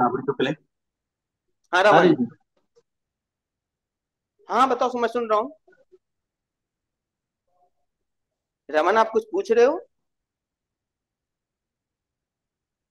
चलो ठीक है, अगर कुछ पूछ रहे हो तो बता सकते हो। चलो, हाँ मैं बता रहा था फोर्स सिस्टम, एगो वीडियो आता है ना यूट्यूब पे, देखे होंगे नीरज, जहां बोलता है क्या सिस्टम खराब है। जब मैं ये पढ़ाने आता हूँ मुझे हंसी आ जाता है सिस्टम सुन के। सिस्टम का मतलब है जब एक से ज्यादा लगता हो, जैसे मान लीजिए हमारे पास ये एगो बॉडी है, मान लीजिए एगो फोर्स लग रहा है, ये सिस्टम बोलेंगे या फोर्स बोलेंगे, सिंपल फोर्स बोलेंगे है ना, क्योंकि एक को फोर्स लग रहा है। लेकिन मान लो हमारे पास ये एक बॉडी है और इस पर सेवरल फोर्स लग रहा है, एगो फोर्स ऐसा लग रहा है, एगो ऐसा लग रहा है, एगो ऐसा लग रहा है, एगो ऐसा लग रहा है, कुछ भी एक फोर्स लग रहा है, बहुत ज्यादा फोर्स लग रहा है, बहुत ज्यादा। जब किसी भी चीज पे बहुत ज्यादा फोर्स लगता है बाबू, या ऐसा स्टडी करना जहां पे बहुत ज्यादा फोर्स इन्वॉल्व है, इसको हम क्या बोल देंगे, फोर्स सिस्टम। अगर एक फोर्स होता तो सिंपल, लेकिन जब किसी भी बॉडी पे एक से ज्यादा फोर्स लगेगा इसको हम बोलेंगे फोर्स सिस्टम। इसका सिंपल मीनिंग हुआ force system means a body having a body having multiple forces, a body having multiple a body having multiple force acting over it, या फोर्स हो गया मल्टीपल फोर्सेज, हाँ हो गया, चलो हो गया, एक्टिंग ओवर इट, क्या अभी इंग्लिश है यार, एक्टिंग ओवर। ये मल्टीपल फोर्स कैसे कैसे हो सकता है ना, बहुत ज्यादा फोर्स लगेगा, देखो फोर्स के बारे में दो तीन को बात आप जानते हैं, उसका मैग्नीट्यूड इंपोर्टेंट है, उसका लाइन ऑफ एक्शन इंपोर्टेंट है, सेट ऑफ फोर्सेज, सही बता रहे हो sine, set of forces is fine, है ना, मल्टीपल फोर्स हो सकता है हमारा। अब देखो आप ही बताओ मुझे, अब देखो जितना फोर्स सिस्टम है बाबू, इसको हम तीन तरह के बात सकते हैं। तो फोर्स सिस्टम, फोर्स सिस्टम मैं बेटर होगा, इसको मैं तीन तरह से डिवाइड कर सकता हूं। एक होगा कोलिनियर, कोली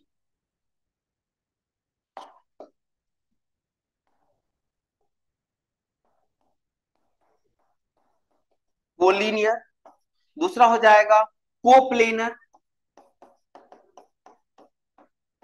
कोप्लेनर, तीसरा हो जाएगा नन कोप्लेनर, है ना। तो जितना भी दुनिया में फोर्स लगेगा दोस्त, ये तीन ही चीज हो सकता है, या तो ये कोलिनियर होगा, या नहीं तो कोप्लेनर होगा, या नहीं तो नॉन कोप्लेनर होगा। सर कोलिनियर का क्या मतलब, मतलब तो लीनियर, जैसे मान लो हमारे पास कोई एक ये बॉडी है दोस्त, सपोज कीजिए हमारे पास ये एगो बॉडी है, इस पे फोर्स लग रहा है, ये ऐसे करके सुनो, ऐसे करके लाइन है, एगो फोर्स ये लग रहा है, एगो फोर्स हमारा ऐसा लग रहा है, एगो फोर्स हमारा ऐसा लग रहा है। मुझे बताओ एक फोर्स लग रहा है मल्टीपल फोर्स लग रहा है, बताइए अनिल जी, एक लग रहा है कि मल्टीपल लग रहा है? एगो फोर्स है कि मल्टीपल है? मल्टीपल है, मतलब तीन, मतलब एक से ज्यादा है ना। तो आप बोलेंगे सर जब किसी बॉडी पे एक से ज्यादा फोर्स लगेगा, लेकिन सभी का सभी लाइन ऑफ एक्शन क्या होगा, सेम होगा, सभी फोर्स का लाइन ऑफ एक्शन अगर सेम होता है इसको हम बोलते हैं कोलिनियर। मतलब ऐसा फोर्स सिस्टम जहां पे सारा फोर्स लग रहा हो, लेकिन सारा का सारा फोर्स का लाइन ऑफ एक्शन क्या हो, सेम हो, then it is called collinear. Means यहां पे लिख सकते हो all force, all forces having same line of action, having same line of what, बताइए, सेम लाइन ऑफ एक्शन, मतलब सारा फोर्स जिसके पास लाइन ऑफ एक्शन क्या हो, सेम हो, उसको हम बोलते हैं को, नाम ये लीनियर, को मतलब सेम नहीं बोलते, कोऑपरेशन, को मतलब सेम, लीनियर मतलब लाइन जिसका सेम लाइन पे लग रहा है, दैट इज कोलिनियर। अब आ रहा है कोप्लेनर, मैं चलता हूं थोड़ा स्लाइड पे, next is what, coplanar, coplanar, sir नाम से क्या लग रहा है, को प्लेनर, ओहो प्लेनर, को प्लेनर, मतलब सर फोर्स तो बहुत ज्यादा लग रहा है, लेकिन सारा का सारा क्या लग रहा है, सेम प्लेन पे लग रहा है ना, इसको हम क्या बोलेंगे, को प्लेनर। जैसे देखिए ये हमारा बोर्ड है, बोर्ड का दो, अरे बोर्ड प्लेन है ना बाबा, अरे बोर्ड क्या है, प्लेन, ये वाई है और ये एक्स है, यहाँ पे एक फोर्स लग रहा है कि बहुत ज्यादा फोर्स लग रहा है, बताइए, एक फोर्स या बहुत ज्यादा फोर्स, बहुत ज्यादा फोर्स, लेकिन सभी सभी एक प्लेन में है या अलग अलग प्लेन में, एक ही प्लेन में। तो अगर all the force acting in the same plane, then that is called coplanar. अच्छा नॉन कोप्लेनर कैसा होगा सर, आपने कोप्लेनर बता दिया, नॉन क्या होगा सर, PLA को नॉन, मैं ऐसे गलती क्यों लिख रहा हूं यार, नॉन कोप्लेनर, नॉन,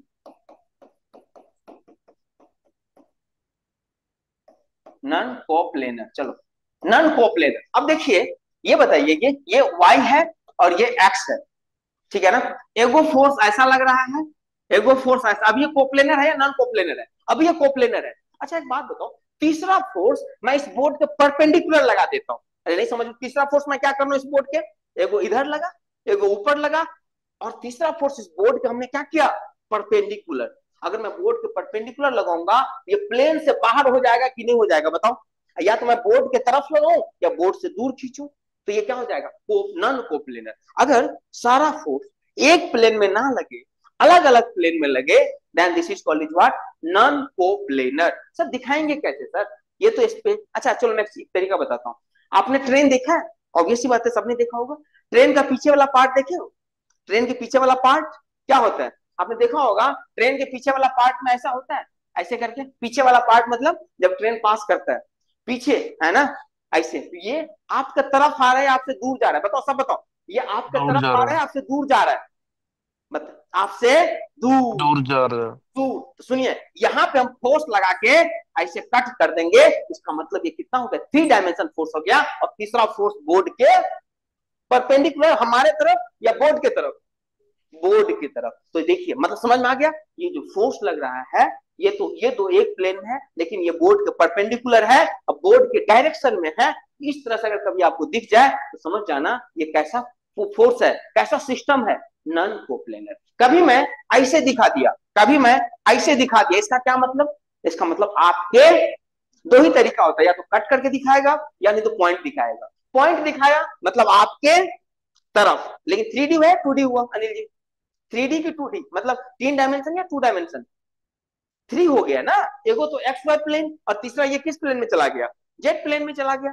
इसके परपेंडिकुलर वो प्लेन होगा ना जिसको आप ऐसे दिखा देते हैं, तो ये तो बोर्ड के परपेंडिकुलर है ना, तो जेड, तो ये उसको बोलेंगे कोप्लेनर। तो आप बोलेंगे यहाँ एक लाइन लिखिए, all the force acting in the same plane is called coplanar. All the forces acting in the same plane, acting in the what, same plane. अगर सारा फोर्स हमारा किस में लग रहा है? सेम प्लेन में लग रहा है, तो इसको हम क्या बोलेंगे? कोप्लेनर। और if forces are acting in different planes, forces are acting in different plane,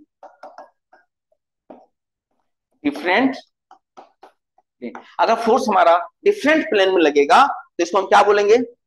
that is called is what, non coplanar. इसको हम नॉन कोप्लेनर बोल लेंगे। चलिए अब मैं थोड़ा सा कोप्लेनर के बारे में बात करता हूँ, फिर मैं लेमिज थ्योरम, और आज हमारा टारगेट है लेमिज थ्योरम कंप्लीट करेंगे, और मैं कुछ क्वेश्चन दूंगा आपको। हमारे पास टाइम है ना ये भी? हाँ, 6:30 कितना बजे क्लास है? 7:30 तक है ना? हाँ, तो 1 घंटा है, कोई बात नहीं।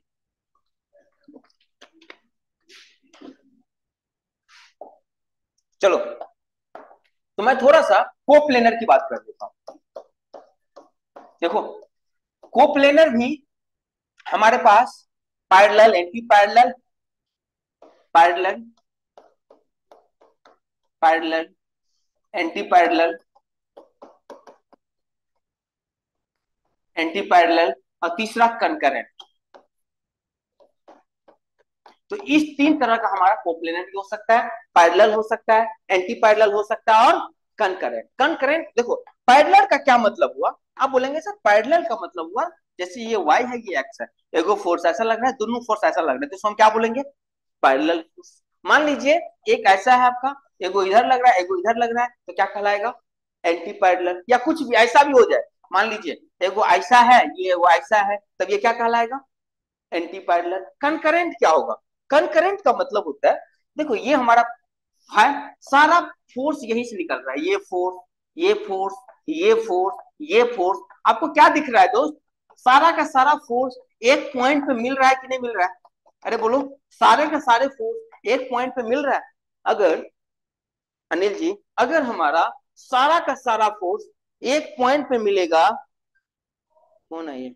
अगर सारा का सारा फोर्स एक पॉइंट पे मिलेगा दोस्त, then it will be called is what, concurrent force system. और चूंकि एक ही प्लेन अलग अलग है, एक ही है, एक ही है, इसको बोलेंगे कोप्लेनर कंकरेंट। इसको क्या बोलेंगे? Coplanar anti parallel, coplanar anti parallel, इसको क्या बोलेंगे? Coplanar parallel. आगे समझ में बात? चलिए, तो ये 3 चीज हो सकता है हमारे पास। हमारा जो मेनली क्वेश्चन आएगा दोस्त कंकरेंट वाले से होगा, जो मुझे भी सॉल्व करना है, ठीक है? अभी मैं आऊंगा लेवेज पे। अच्छा, नेक्स्ट है हमारे पास, सर अगर मान लीजिए हमारा नॉन कॉप्लेनर है तब क्या होगा? मान लीजिए हमारा नॉन कॉप्लेनर है, नॉन कॉप्लेनर है तब क्या होगा? सही बात है, नॉन कॉप्लेनर में भी 3 चीज हो सकता है। कितना चीज हो सकता है अनिल जी? 3 चीज। पैरेलल हो सकता है, एंटी पैरेलल हो सकता है, और बोलिए कंकरेंट हो सकता है। अच्छा, मैं पहले लिख देता हूँ फिर लिखता हूँ। अब कौन इतना फोन करेगा भाई? 1 मिनट देना दोस्त, 1 मिनट दो, बस 1 मिनट।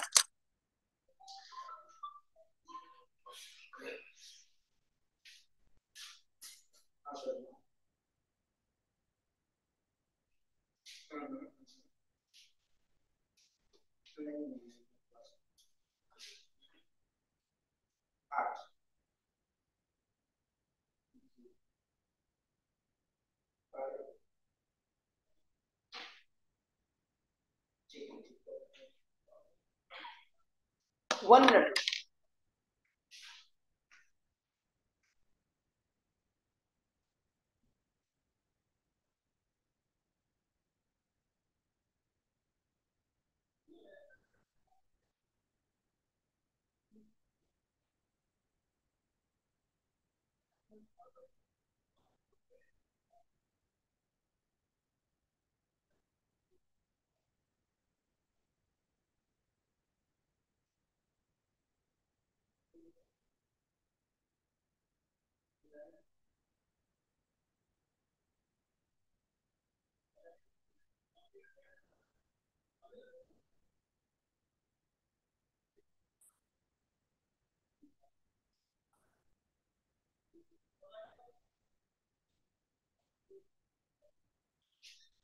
हाँ चलो हम बात कर रहे थे दोस्त नॉन कोप्लेनर का। नॉन कोप्लेनर का क्या मतलब है? अगर सारा फोर्स हमारा एक ही प्लेन में नहीं है तो कैसे कैसे हो सकता है? इसमें भी हमारे पास तीन चीज हो सकता है। ये मिट कैसे क्या? इसमें भी हमारे पास कितना हो सकता है दोस्त? तीन चीज हो सकता है। क्या क्या बताओ? पैरेलल, दूसरा एंटी पैरेलल, और तीसरा हमारे पास क्या हो सकता है? कंकरेंट। बोलोगे सर इसमें कैसे कंकरेंट हो सकता है? कंकरेंट, पहले मैं आपको कंकरेंट के बारे में बताता हूँ, सुनो। देखो ये तीन गो फोर्स हमारे पास वाई एक्स, एक गो फोर्स ये है, एक गो फोर्स ये है, दोनों सेम प्लेन में है। और सपोज करो तीसरा फोर्स मैं आपको दिखा रहा हूं, ये कुछ ऐसा है, ऐसा है। मुझे बताओ ये तीनों एक ही पॉइंट पे मिल रहा है? बताइए बताइए अनिल जी, तीनों एक ही पॉइंट पे मिल रहा है? तो अगर सारा फोर्स एक ही पॉइंट से निकलता है तो इसको मैं क्या बोलता हूं? कंकरेंट। लेकिन क्या प्लेन एक है कि अलग अलग है? ये तो बोर्ड के परपेंडिकुलर है, ये कुछ भी हो सकता है। तब मैं इसको क्या बोलूंगा? This is called non coplanar concurrent. Non coplanar concurrent, समझ में आ गई बात? अच्छा एक बात बताओ, इसके बारे में क्या ख्याल है आपके पास? एंटी पैरेलल मैं बना देता हूं, मुझे बताइए। जैसे ये है हमारे पास, सपोज करो हमारा एक ऐसा है, ठीक है? मान लो एक हमारा ऐसा है और तीसरा फोर्स हमारा ऐसा है। मुझे बताओ क्या ये पैरेलल है एंटी पैरेलल है? Anti parallel. इसको मैं दूसरा नाम ये भी बोल सकता हूं, नॉन कोप्लेनर नॉन कंकरेंट। अरे मैं इसको क्या बोल सकता हूं? Non coplanar non concurrent. किसी को आप नॉन कोप्लेनर एंटी पैरेलल बोलो या नॉन कोप्लेनर नॉन कंकरेंट भी चलेगा। अच्छा ये भी कंकरेंट है, आप लोग मुझे बताओ। लो चौथा फोर्स यहाँ पे है, अब मुझे बताओ ये कंकरेंट रहा कि नहीं रहा? कमेंट करके सब बताओ। ब्रेक ब्रेक हो रहा है, वॉइस ब्रेक हो रहा है, वॉइस ब्रेक हो रहा है क्या? वॉइस ब्रेक हो रहा है? नहीं ना? क्लियर है? क्लियर ना? Okay fine. हाँ सुनो अनिल जी बताइए, ये कंकरेंट हुआ कि नॉन कंकरेंट हो गया? नहीं, नॉन कन एको गो फोर्स, मान लीजिए 50 गो फोर्स है। अनिल जी कितना फोर्स है? 50 गो फोर्स है। इस 50 गो फोर्स में से 49 फोर्स एक जगह है, एक ही पॉइंट। लेकिन एको गो फोर्स इस पॉइंट से बाहर चला गया, इसको क्या बना देगा? Non coplanar non concurrent. समझ करो 80 गो फोर्स है कहीं पे, 80 में से 90 फोर्स है, 100 फोर्स है, ले लो 100 फोर्स है, 99 फोर्स एक पॉइंट पे आ रहा है या नहीं तो जा रहा है। लेकिन बस एक ऐसा फोर्स है जो उस पॉइंट से पास नहीं हो रहा है, तब ये क्या बन जाएगा? नॉन कंकरेंट हो जाएगा। नॉन कोप्लेनर तो ठीक है, नॉन कंकरेंट होने के लिए जितनी सारी फोर्स है सभी को एक पॉइंट पे आना पड़ेगा, तभी कंकरेंट होगा, चाहे वो कोप्लेनर हो या नॉन कोप्लेनर। आगे समझ में बात? अब इसमें क्या बात करेंगे दोस्त? इसमें मान लीजिए तीन फोर्स है, समझिए बात। एगो ऐसा है, एगो ऐसा है, और एगो बोर्ड के परपेंडिकुलर इसी डायरेक्शन में है, बट इस प्लेन से बाहर है। जैसे एक्स, देखिए ये वाई प्लेन है, ये एक्स प्लेन है ना? अगर मैं एक इधर खींचूं तो जेड प्लेन हो सकता है। तो जेड प्लेन में अगर कोई फोर्स लग रहा है जो यहाँ पे दिखा नहीं सकता बोर्ड पे, मैं नहीं दिखा सकता आपको, बट मल्टीपल मैं ऐसे करके दिखा दूं, ऐसे करके, तो ये वाला जो हो जाएगा नॉन कोप्लेनर पैरेलल फोर्स हो जाएगा। अलग प्लेन में होगा बट पैरेलल हो जाएगा। तो ये सारी चीजें आपको देखना है। अब आ जाओ, अब जो है हमारे लिए इंपोर्टेंट है जो लेमिस थ्योरम होता है, मैं उसकी बात करता हूँ। लेमिस थ्योरम, अब सुनो बताओ, पैरेलल के लिए तो कोई दिक्कत नहीं है। आपको पूछेगा कि भाई ये कब बैलेंस होगा, है ना? ये कब बैलेंस होगा बताइए? जब बोलेगे नेट फोर्स जीरो होगा। कोई भी सिस्टम कब बैलेंस होगा? जब नेट फोर्स क्या होगा? जीरो। तो इसको बैलेंस करने में कोई दिक्कत नहीं है। अगर दो इधर लग रहा है तो तीसरा उसके अपोजिट लग रहा होगा तो जीरो हो जाएगा। यहाँ आ जाइए। अगर मैं बात करता हूँ नॉन कोप्लेनर, कोप्लेनर कहाँ गया हमारे पास? कोप्लेनर वाला स्लाइड किधर गया? कोप्लेनर है ना? कोप्लेनर में ये हो गया, ये, और ये हमारे पास तीसरा लिमिट। अच्छा एक चीज और समझो, कभी आपसे पूछा जाए ना तीन गो फोर्स सिस्टम है और ये बैलेंस है, अनिल जी तीन गो फोर्स है और क्या है? बैलेंस है, तो पक्का वो कंकरेंट होगा। तीन गो फोर्स है, बैलेंस है, तो पक्का क्या होगा? कंकरेंट, अदरवाइज नहीं हो सकता। ये पॉइंट आप लिख दिया ना कॉपी में, बोलेगा कि दे जे थ्री फोर्सेस, तो आप वहां पे बोल सकते हो if there is three forces and the system in equilibrium it must be what. एक मैं यहाँ पे लिख देता हूँ, यहाँ पे लिख देता हूँ, if there are three force system, if there are if there are three force system, if there are three force system and it is in equilibrium, it is in equilibrium, it is in equilibrium, it must be concurrent, it must be concurrent, otherwise नहीं हो सकता, otherwise ये नहीं हो सकता।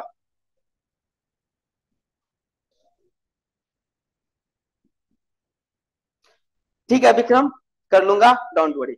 यहां तक बात क्लियर हो गया ना सबको? चलो अब हम बात करते हैं नेक्स्ट जो हमारा होगा लेमीज थ्योरम के बारे में। आ जाओ, लेमीज थ्योरम, हेडिंग डालो Lami's theorem.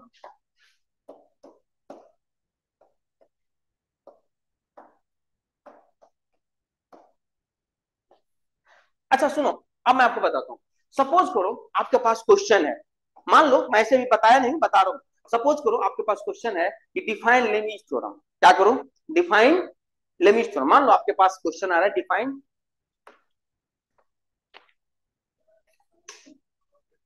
Define Lami's theorem, ठीक है? सो डिफाइन एक बार नोट करनी है सर, वो डिफिनेशन एक बार नोट करनी है। ये लो फटाफट करो दोस्त। कौन सा, कहां पे? ये वाली। if there are three force system and it is in equilibrium it must be concurrent, यही बात कर रहे हैं, कुछ और बात कर रहे हैं आप? क्लियर है? चलो फटाफट करो दोस्त।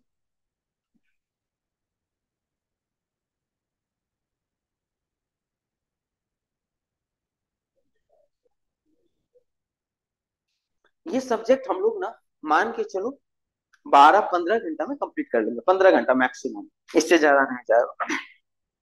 हो गया, चले आगे, चलिए गुड। अब देखो लेमीज के बारे में हमें बताता, मान लो सिर्फ ये 2 नंबर में क्वेश्चन होता, तब आपको एजम्पशन सब नहीं लिखना है।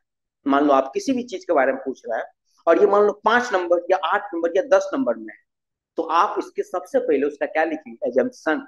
या आप सोम हो चाहे एफएम हो या कोई भी सब्जेक्ट हो, आपको लिखना है, मतलब थ्योरेटिकल क्वेश्चन है और आप देख लो कि 5-7 नंबर में है, 2 नंबर में है तो ठीक है, तब हमें एजम्पशन नहीं लिखना है।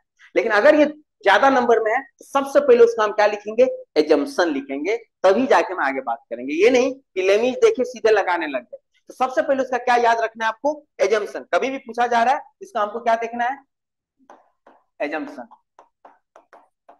ये सब आपको ध्यान रखा। अगर ये आपको जानते हो, अगर ये आपका मेंस का बैच नहीं होता तो मैं आपको एजम्पशन बताता भी नहीं, सीधा मैं बोल देता कि लेमीज थ्योरम ये होता है। लेकिन चूंकि हमें पता है यहाँ पे हमें लिखना पड़ेगा, है ना, तो आपको जब आएगा ऑब्जेक्टिव क्वेश्चन तो लिखना पड़ेगा, तो यहाँ पे आपको एजम्पशन लिखना पड़ेगा दोस्त, इसीलिए यहाँ पे मैं लिखा रहा हूँ, अदर बैच में नहीं होता है। और ये नोट्स पुराना होगा उसमें होगा भी नहीं, ठीक है? तो एजम्पशन क्या होगा? सबसे पहली बात आप याद रखेंगे, सबसे पहला बात, लेमीज थ्योरम हमेशा हमेशा और हमेशा कहां लगता है? कोप्लेनर कंकरेंट में लगता है। कहां लगता है? Coplanar concurrent. अगर कोप्लेनर कंकरेंट नहीं है तो लेमीज थ्योरम नहीं लगेगा। तो पहला होगा एजम्पशन में जो पहला लिखेंगे, force system must be coplanar concurrent. Force system must be coplanar and concurrent. Coplanar and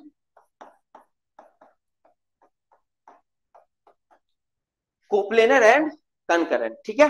अच्छा आपको बोला कंकरेंट कोप्लेनर, ऑर्डर कोई मीनिंग नहीं है, समझ रहे हैं ना? ऑर्डर कोई मीनिंग नहीं यहाँ पे, कि कोई बोलेगा कंकरेंट कोप्लेनर, कोई बोलेगा कोप्लेनर कंकरेंट, समाप्त हो गया। सेफ्टी के लिए ज्यादा पेन लेके आया कीजिए। तो ऐसा कुछ नहीं है दोस्त यहाँ पे कोई एजम्पशन कि भाई कोप्लेनर कंकरेंट कंकरेंट कुछ भी करो, ठीक है? दूसरा इंपॉर्टेंट बात, it must B three force system. It must B only three force system. Three forces system, ये जो होना चाहिए 3 फोर्स सिस्टम से ज्यादा नहीं होना चाहिए। बोलो कंकरेंट तो है लेकिन 10 को फोर्स लग रहा है, लाइक दैट। मुझे बताओ यहाँ पे लिमिट थ्योरम लगा सकते हैं? F1 F2 F3 F4, मुझे बताओ F5, सारा सारा कोप्लेनर कंकरेंट है, लेकिन क्या मैं लेमिज लगा सकता हूँ? फटाफट बताओ सब, क्या मैं यहाँ पे लेमिज लगा सकता हूँ दोस्त? एवरीवन, यस या नो? हमारे ऑफलाइन के स्टूडेंट बता रहे नो, व्हाट अबाउट अदर्स? अरे फटाफट बताओ, यस या नो?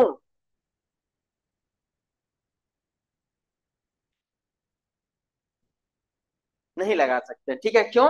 क्यों नहीं? क्योंकि सर फोर्स 3 से ज्यादा हो गया। तो ये दो बात आपको याद रखना है। तो ये है हमारे पास दो बात जो याद रखना है भाई, कंकरेंट होना चाहिए, कोप्लेनर होना चाहिए, और कितना फोर्स होना चाहिए? 3 force system. So no according to, no according to Lami's, no according to Lami's, इसको मैं थोड़ा सा ये कर सकता हूँ क्या, जूम कम नहीं होता? अच्छा होता है, ये कहाँ पे होता होगा अगर उसे मुझे कम करना है? हाँ चलो ठीक। उन्होंने क्या बोला अकॉर्डिंग टू दैट, कि देखो यहाँ पे 3 फोर्स होगा, मान लो ये आपका F1 है दोस्त, ये आपका F2 है, और ये आपका F3 है।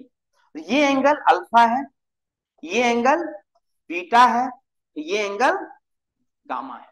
ये एंगल क्या है? गामा है।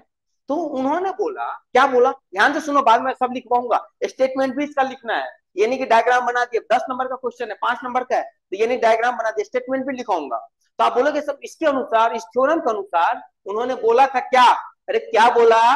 उन्होंने बोला कि F1 बट्टा अपोजिट फोर्स का एंगल, अपोजिट दो फोर्सेस का एंगल, तो आप क्या बोलोगे? Sine of gamma equal to F2 बटा अपोजिट दो फोर्स के बीच का एंगल। सो आप बोलोगे sir F2 upon sine of क्या था? Alpha. F2 F3 opposite to क्या है? बीटा, तो F3 अपॉन साइन बीटा। दोस्त ये है हमारे पास लेमिस थ्योरम। अब ध्यान से सुनो, जब आप बुक में जाओगे इतना ही लिखा होगा, किसी भी बुक उठा के देख लो, लेमिस थ्योरम के बारे में दोस्त इतना ही लिखा होगा। लेकिन सर अभी जो आपको क्वेश्चन दिए हैं, मान लो व्हाट इज लेमिस थ्योरम, तो ये मैं आपको 5 नंबर में दे दिया हूँ। कितना नंबर में दिया अनिल जी? 5 नंबर में। तो क्या इतना से काम चल जाएगा हमारा? चलेगा? आपको खुद लग रहा है अगर मैं इतना लिख के छोड़ दिया तो क्या हमें स्टेटमेंट नहीं देना पड़ेगा इसका? बताओ सिद्धार्थ, क्या हमें इसका स्टेटमेंट देना पड़ेगा कि नहीं देना पड़ेगा? बिल्कुल देना पड़ेगा। क्या है पेन यहाँ पे? इसका हमें स्टेटमेंट देना पड़ेगा, बिल्कुल। अब सुनो, स्टेटमेंट कैसे बनेगा? इसी से बनेगा। सुनो, रुक जाओ, देखो स्टेटमेंट इसी से बनेगा, कुछ रटना है ही नहीं। आप बोलोगे सर आप स्टेटमेंट में इसको कैसे लिख सकता हूँ? अकॉर्डिंग टू लेमिस थ्योरम, मैं लिखूंगा पहले समझो। According to Lami's theorem, according to Lami's theorem, the force is proportional to, the force is proportional to sine of angle of opposite two forces. Sir कुछ समझ में नहीं आया, फिर से समझो। दोस्त एक बात बताओ मुझे, ये इक्वल टू कांस्टेंट होता है, क्या होता है? इक्वल टू कांस्टेंट होता है, ध्यान से समझो, इक्वल टू कांस्टेंट होता है। मेरे दोस्त अभी रुक जाओ, मत लिखो, अनिल जी पहले समझिए ना, लिखने के लिए है, समझिए। ऐसे में कैसे लिखिएगा, फिर समझिएगा कैसे?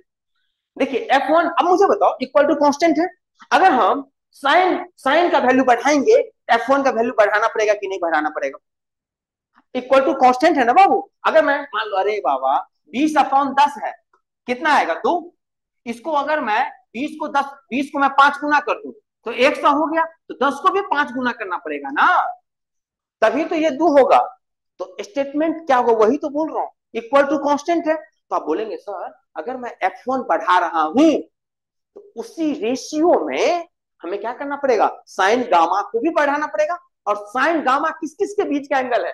सर अदर दो फोर्स, जैसे F1 था तो गामा F2 F3 के बीच का है, तो हम बोलेंगे यही तो बता रहा हूं, अदर दो बीच का के जो साइन का जो एंगल होगा, एंगल ऑफ साइन का जो एंगल का जो साइन होगा, उसको इसी रेशियो में क्या होना पड़ेगा? बढ़ना पड़ेगा, तभी बॉडी क्या रहेगा? इक्विलिब्रियम में रहेगा, स्टैटिक्स रहेगा, अदरवाइज स्टैटिक्स नहीं रहेगा। तो स्टेटमेंट रटना नहीं, समझिए, बोलिएगा। मैं लिख पाऊंगा, पहले समझो कि according to Lami's theorem, body will be in the stable, body will be in the static condition or in the equilibrium or in the static equilibrium when the force is when the force is proportional to when the force is proportional to sine of sine of angle of opposite two forces, sine of angle between opposite two forces, ये इसका क्या बन गया, statement बन गया सीधी। But book में जब आप जाएंगे तो सिर्फ इतना दिखा रहेगा, इसके प्योर नहीं होता है, तो बच्चा इतना करके छोड़ देता है, उसको पता भी नहीं कि स्टेटमेंट क्या है। तो ये सारी बात जब आप लिखेंगे ऑब्जेक्टिव में तभी आपको सारा चीज मिलेगा। इतना पे अभी आपको 5 नंबर में 2 से 2 नंबर दे दे काफी है, 2 ढाई दे दे काफी है। तो स्टेटमेंट अगर आपने लिख दिया तो पूरा 5 से 5 मिलेगा। चलिए इतना कंप्लीट कीजिए, फिर मैं स्टेटमेंट पे आता हूँ। मैं स्टेटमेंट लिखवाता हूँ, फटाफट करो, यहां तक क्लियर करो। अब लिखो, पहले ये लिखो।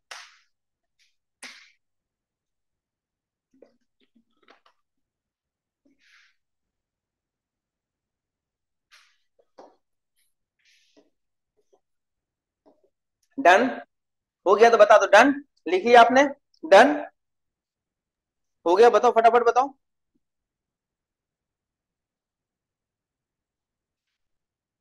Fine, now come to the statement, statement of Lami's theorem.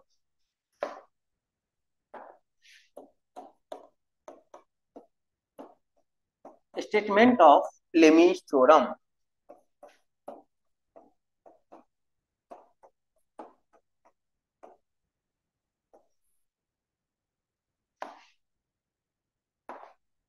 A body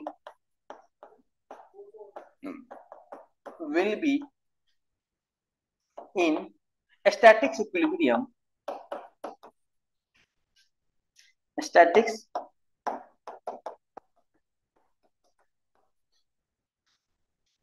equilibrium when a body is subjected to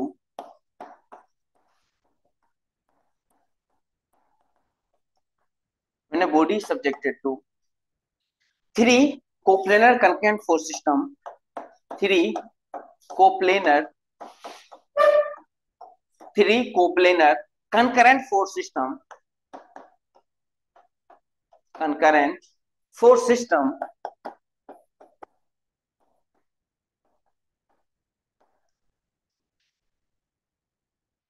like इससे पहले आप ये डायग्राम बना दिए रहोगे, इससे पहले ये डायग्राम आप बना दिए रहोगे, तब स्टेटमेंट हम इसके अनुसार बोल रहे हो, ये नहीं सीधा इसके अनुसार आप बोलिएगा, जो आपने बनाया इसके अनुसार। अल्फा बीटा गामा आपको जो मानना मान लो, कोई फर्क नहीं पड़ता है। लाइक क्या लिखा, a body static equilibrium when a body is subjected to three coplanar concurrent force system like F1 F2 F3, F1 F2 and F3, then the force F1 will be proportional to or directly proportional, will be directly proportional, ठीक है, proportional to sine of angle of other two forces,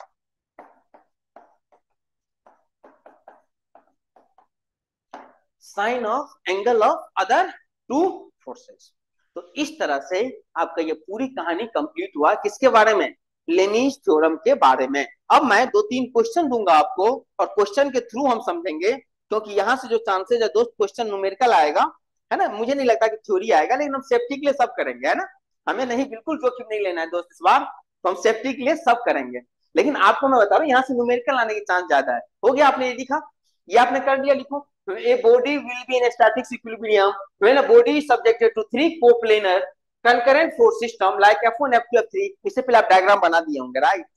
then the force F1 will be proportional to sine of angle of other two forces and similar for other forces, other के लिए भी यही होगा। क्या यहाँ तक बात आपको समझ में आ गया? चलो अब हम कुछ क्वेश्चन देखते हैं, पहले मैं आसान क्वेश्चन से स्टार्ट करता हूँ और फिर धीरे धीरे हम टफ करेंगे। अच्छा, मैं ये मान के चल रहा हूँ दोस्त आपके एग्जाम में कैलकुलेटर होगा, क्योंकि अभी आपको पता होगा जो ITI वाइस प्रिंसिपल का जो हुआ था लास्ट ईयर, जो भी सस्पेंड हो चुका है, वहां पे कैल्सी अलाउड नहीं था। बट मुझे लग रहा है, मेरा अपना व्यू है, या आप मुझे बताओ क्या कुछ ऐसा है नोटिफिकेशन कि कैलकुलेटर अलाउड है या नहीं है? नहीं होगा फिर मेंस का क्या मतलब है? फिर तो ऐसा क्वेश्चन आएगा जिसमें आप आसानी से क्वेश्चन होना चाहिए। अगर कैलकुलेटर होगा तो little bit they can do the tough कर सकता, अदरवाइज तो फिर नहीं है। तो मैं मान के चल रहा हूँ कोई ठीक नहीं है, लास्ट में कर भी देता है आपका, तो मैं मान के चल रहा हूँ कि कैलकुलेटर होगा तो हम कैलकुलेटर यूज करते हुए चलेंगे। कुछ क्वेश्चन मैं आपको रेंडमली देता हूँ, फिर मैं आपसे कहानी स्टार्ट करूंगा। पहला क्वेश्चन मैं आसान दूंगा, ऐसे ही आसान क्वेश्चन से सीखेंगे। कुछ भी मैं आपको दे देता हूँ, आप मुझे बताएंगे। सपोज कीजिए दोस्त, मैं ये मान लो, ये मान लो, ये मान लो F1 इक्वल टू मैं 200 न्यूटन दे देता हूँ। ये हमारा F2 है, ये हमारा F3 है, ठीक है। ये एंगल हमारा लेट्स से जो 90, ये 120, ये एंगल आप खुद निकाल लोगे। तो मुझे F1 F2 F3 बताओ, चलो फटाफट बताओ भाई। You can use the calculator. Now give the value of F1 F2 F2 तो ये हो गया हमको, आपको F1 तो आ गया, हमें F2 एंड F3 आपको बताना। फटाफट कीजिए, मैं कर दूंगा, फटाफट करो। ये एंगल आप खुद निकाल सकते हो 360। हाँ लास्ट में कर देता है ईशान, इसीलिए ना हम मान के चलेंगे न्यूमेरिकल, सॉरी कैलकुलेटर है, तो हम जो भी कैलकुलेशन करेंगे कैलकुलेटर मान के चलेंगे। बाद में क्या आप देखो, अगर कहीं जरूरी है तो यूज करो, नहीं जरूरी है तो मत करना यूज। फटाफट इसका आंसर बता दीजिए।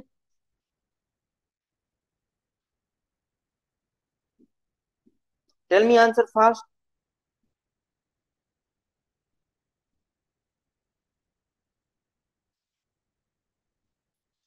जल्दी बताओ क्या आंसर आ रहा है दोस्त।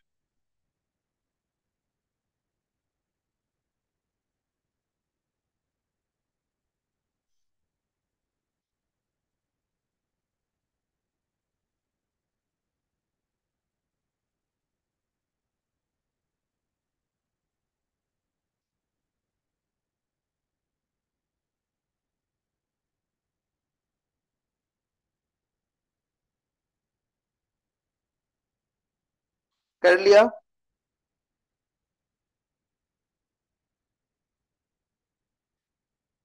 इतना टाइम लगाओगे दोस्त, यूज कर लो ना कैलकुलेटर, इतना भी टाइम क्या है इसमें। अच्छा ठीक है, अभी सीख रहे हो। ओके ओके, मैं सॉरी सॉरी, मैंने गलती बोला। आराम से करो, कोई हड़बड़ी नहीं है, बट इसमें मुझे नहीं लगता इतना टाइम लगना चाहिए। आ गया सबका? ये एंगल कितना आया बताइए, ये एंगल तो आराम से बता दोगे ना यार। 360, पूरा एंगल कितना बनेगा 360? पूरा एंगल जो बनेगा 360 माइनस अब क्या हो जाएगा 90 प्लस 120, ये एंगल आ गया।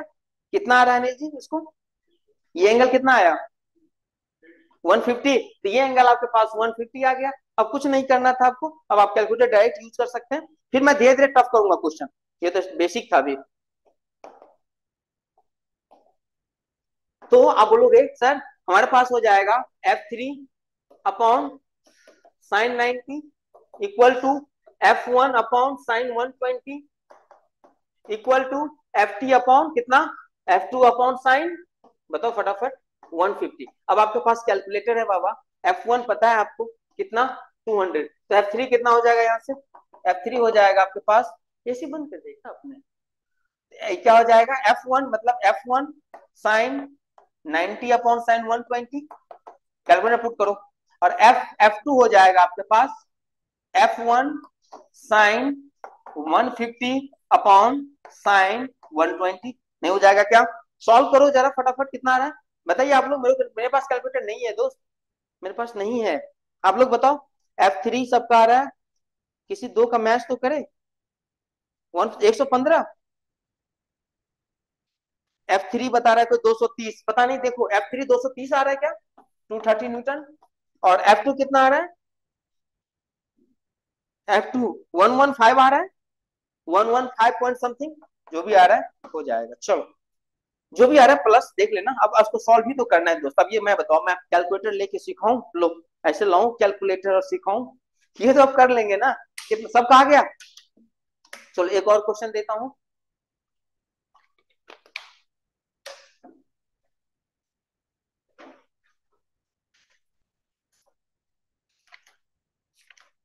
मैं देखता हूँ क्वेश्चन, और एक मिनट देना।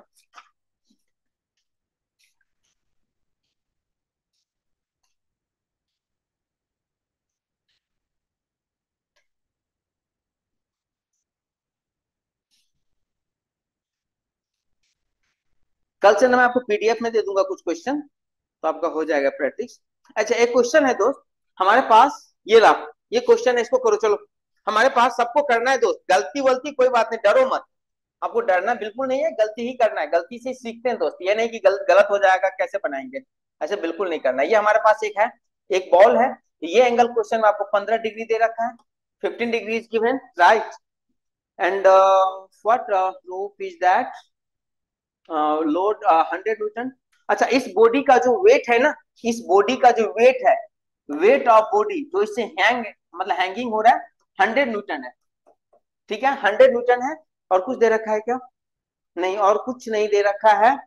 तब आपसे पूछा जा रहा है tension and reaction, find tension and reaction, find tension in rope, tension in rope and reaction. आज के बाद आपको यहाँ पे कोई दिक्कत इस टाइप के क्वेश्चन में नहीं आएगा। चलो फटाफट करो, कुछ दिमाग लगा सकते हैं इसमें? कुछ चलेगा दिमाग की नहीं चलेगा बताइए? चलो करो, ट्राई करो एक बार, देखो ट्राई करना सीखो, गलती होगा कोई बात नहीं, गलती से ही सीखेंगे ना। पता चला हम तो सॉल्व कर देंगे, आपको पता चलना चाहिए कि आप कहाँ गलती कर रहे हैं, ये ज्यादा जरूरी होता है। तो आप करो, गलती होगा कोई बात नहीं, तो सीखना है भाई। हम किसी को बोलेंगे भी नहीं कि आप गलती कर रहे हो, सीखना है ना। You know, A 100 Newton block ऐसे करके, ए 100 Newton block, A 100 Newton block is suspended, a 100 Newton block is suspended through a rope, through a rope at an angle of 15 degree,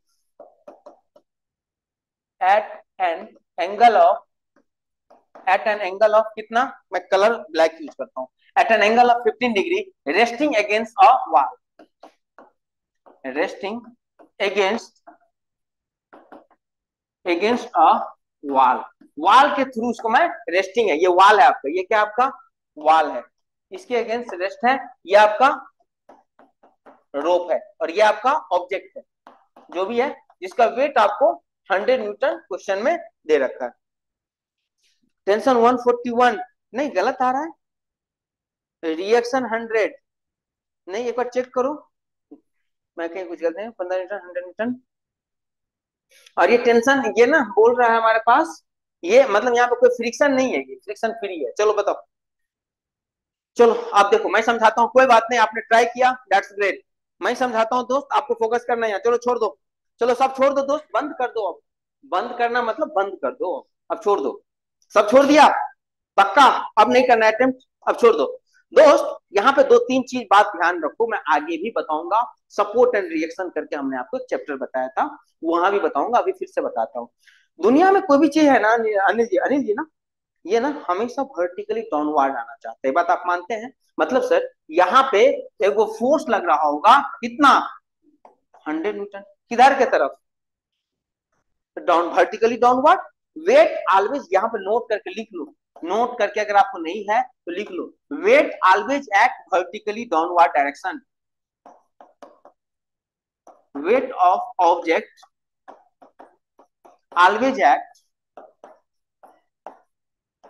in vertical downward direction, in vertical downward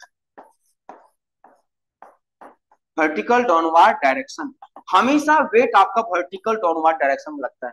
अच्छा एक बात और समझो sir, जब कभी भी आपको नहीं लगता है, एक बात बताओ, सब बताओ, अगर ये नहीं होता, अगर ये वाल नहीं होता तो बॉल किधर आता?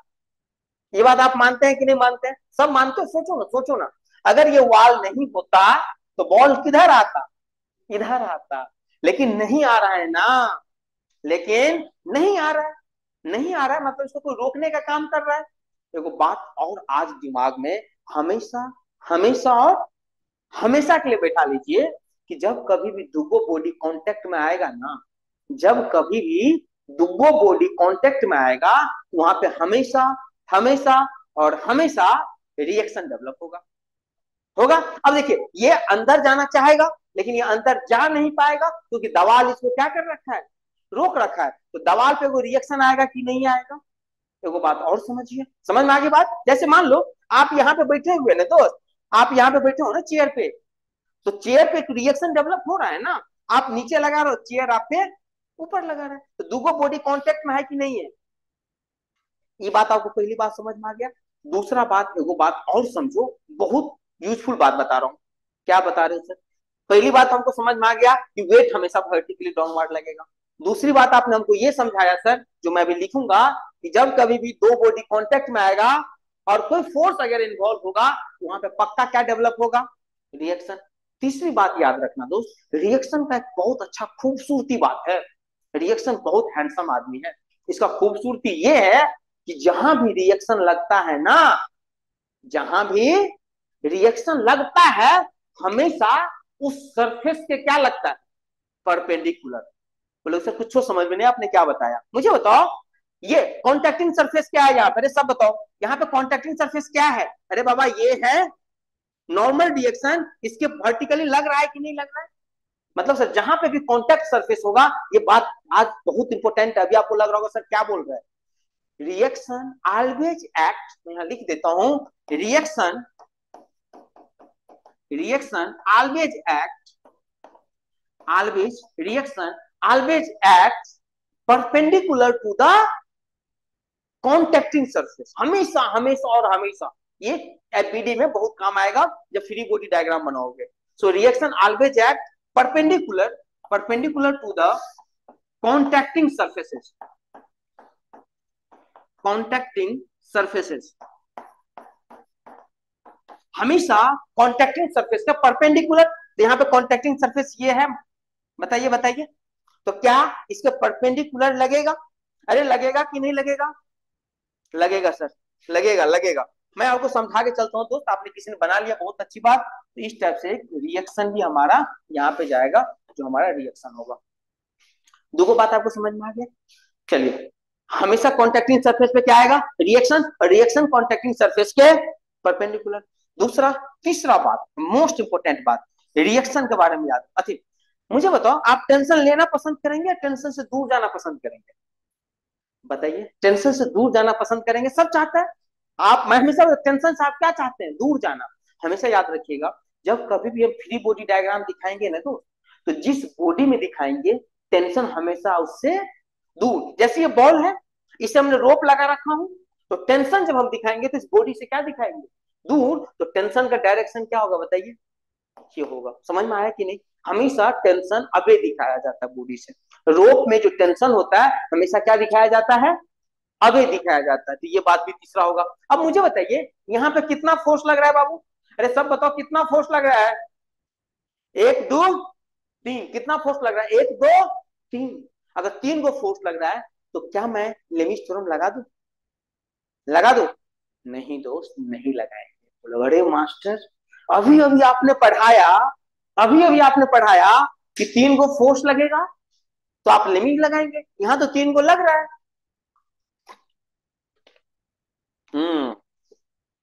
फिर आप बोले नहीं लगाएंगे।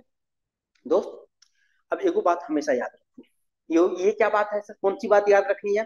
देखो लेमिस थ्योरम तभी लगता है अनिल जी, तीन को फोर्स होना चाहिए जो कि यहाँ पे है, और याद रखना तीनों फोर्स जो होना चाहिए ना पॉइंट से अभी जाना चाहिए। अरे क्या जाना चाहिए, अरे जोर से बोलो, पॉइंट फोर्स से। यहाँ देखो मैंने जब आपको दिखाया था फोर्स पॉइंट के तरफ है या पॉइंट से अवे है, अवे है। लेकिन जब आप यहाँ पे देखेंगे तो रिएक्शन जो है, यहाँ पे देखेंगे तो रिएक्शन है ये पॉइंट के तरफ है या पॉइंट से दूर है, तरफ है। आप, मैं ये बात आपको पहले भी बता सकता था, लेकिन उस टाइम आप ये बात को फर्क ही नहीं पड़ता कि सर ने क्या बोला। लेकिन अब आपको पता चला होगा कि भैया लेमिस थ्योरम हम तभी लगाएंगे जब तीनों फोर्स पॉइंट से क्या हो, हवे दूर जाता हो। ये बात अब दिमाग में बैठ गया कि नहीं बैठ गया, बोलोगे ठीक है सर बैठ गया। तो सर रिएक्शन को ऐसे नहीं करेंगे सर, रिएक्शन को हम दूर ले जाएंगे सर, और हम ऐसे ले जाएंगे। अरे बाबा हम क्या करेंगे, हम रिएक्शन को ऐसे ले जाते, बताओ। अब मुझे बताओ, अब तुम ये वाला भूल जाओ, फोर्स को हम एक, अरे ले जा सकते हैं ना फोर्स, बताया ना। अब ऐसे, अब मुझे बताओ, अब तीन को फोर्स है, ये मान लो आर है, अब तीन को फोर्स है, एक गो दो गो तीन गो, क्या तीनों अबे जा रहा है, तो क्या मैं लिमिट लगा सकता हूँ, लगा सकता हूँ। अब सर दिक्कत है, लिमिट में हमको एंगल चाहिए सर, लिमिट के लिए क्या चाहिए, एंगल। अगर एंगल नहीं होगा तो लिमिट हम नहीं लगा सकते। अब एंगल कैसे निकालोगे, ध्यान से सुनो, अरे बाबा ध्यान से सुनो, क्या सुनाना है सर, मेरे देशवासियों एक बात बताओ आप, ये 15 डिग्री है, ये ट्रायंगल का नाम दे दो, मान लो ये सपोज करो ए बी सी ट्रायंगल दे देता हूं, ध्यान सुनो, ए बी सी ट्रायंगल दे दिया, तो ये 15, ये कितना है बताओ, ये कितना, अरे जोर से बोलो, 90। ये 15, ये 90, ये कितना होगा, अरे ये कितना होगा बताओ, ये एंगल कितना होगा। मैं बता रहा हूँ दोस्त, मैं बहुत आसान से बताऊंगा, तो किसी ने कर लिया तो पैसेंस रखो, क्योंकि मैं बोला हूँ शुरू में हम पूरा बेसिक से ही चलेंगे, 75। सबको हमारा टारगेट है चीजें आना चाहिए। हो सकता है कि बहुत पहले छूट गया हो तो उसको ये ना पता हो, इसलिए दोस्त हम चलेंगे ऐसे ही। तो किसी का हो गया है तो डोंट फील बोर्ड, कह रहे यार सर क्या बता रहे हैं, समझ रहे बात। तो आप बोलेंगे सर ये 15, ये 90, तो ये हो जाएगा 180 माइनस, मैं इधर कर देता हूं, आप बोलोगे सर 180 माइनस 19 प्लस 15, 105, मतलब ये 75 आ गया सर। हाँ सर ये 75 आ गया सर। और अभी अभी आपने बोला सर अभी अभी आपने बोला कि वेट हमेशा वर्टिकली डाउनवर्ड लगेगा, तो ये रिएक्शन हॉरिजॉन्टल था, है ना। तो ये एंगल कितना होगा बाबू सब बताओ, ये एंगल कितना होगा, ये वाला एंगल, ये एंगल, ये एंगल, तो बोलोगे सर 90 होगा। ये एंगल कितना होगा बाबू, 90 होगा। अब मैं आगे चलता हूँ, चलो मैं एक स्लाइड लेता हूँ, इधर देखो, देखो इधर, ये था तुम्हारे पास टेंशन टी, T1 या T2 जो भी बोलो, ये हमारे पास था आर, और ये हमारे पास था वेट, जो कि मैं क्वेश्चन में दे रखा था कितना, 100 न्यूटन, ठीक है सर। ये हमारे पास 100 था सर, ये एंगल 90 होगा सर। सर ये एंगल कितना था बताओ बाबा, ये एंगल कितना था, तो बोलोगे 75 प्लस 90, देखो देखो ऐसे था ना, ये एंगल 75 था और ये एंगल 90, तो ये टोटल कितना हो जाएगा, 90 प्लस 75 कितना होता है दोस्त, अरे बोलो सब, 90 plus 75, how much it is coming out to be, how much it is coming out to be, बोलोगे सर बात 165। कर रहे हो, 90 plus 75, how much 75, it is coming out to be 165। ये आ गया सबका, ये हो गया हमारा 165। ये 90, ये नहीं निकाल लोगे बताइए, ये नहीं निकाल लेंगे, कैसे निकालेंगे बोलिए, बोलोगे सर 360 माइनस 165 प्लस 90, सॉल्व करके बताओ कितना आ रहा है, ये बताइए कितना आ रहा है, कितना आ रहा है ये। अब ये सभी कैलकुलेटर से मत कीजिए, अरे थोड़ा सा तो करो, हर चीज में कैलकुलेटर उठा ले रहे हो, कितना आ रहा है ये 10, 105।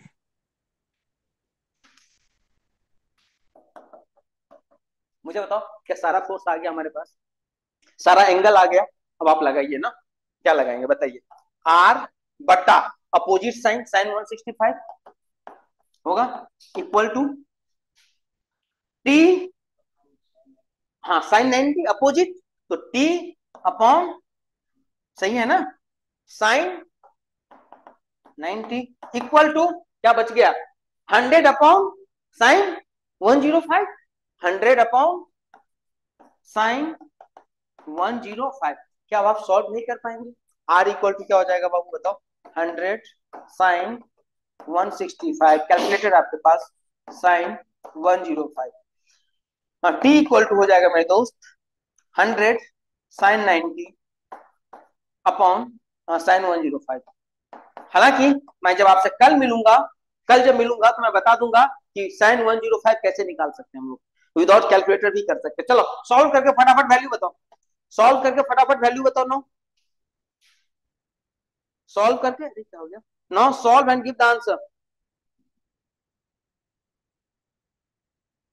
How much R and that is coming out to be, I think यहां से टेंशन 103 आएगा, यू कैन चेक आउट 103.5 आ जाएगा, और जो रिएक्शन है आपका by solving that will get the reaction 268 point something, आ रहा है क्या, आप लोग मुझे कंफर्म करो, this is coming out to be 268 point कुछ आ जाएगा न्यूटन में, मैंने ये किया था, समझ रहे थे कितना आया इसका बताओ सब, सही है यही आ रहा है, आप लोग मुझे कंफर्म करो, either might be possible.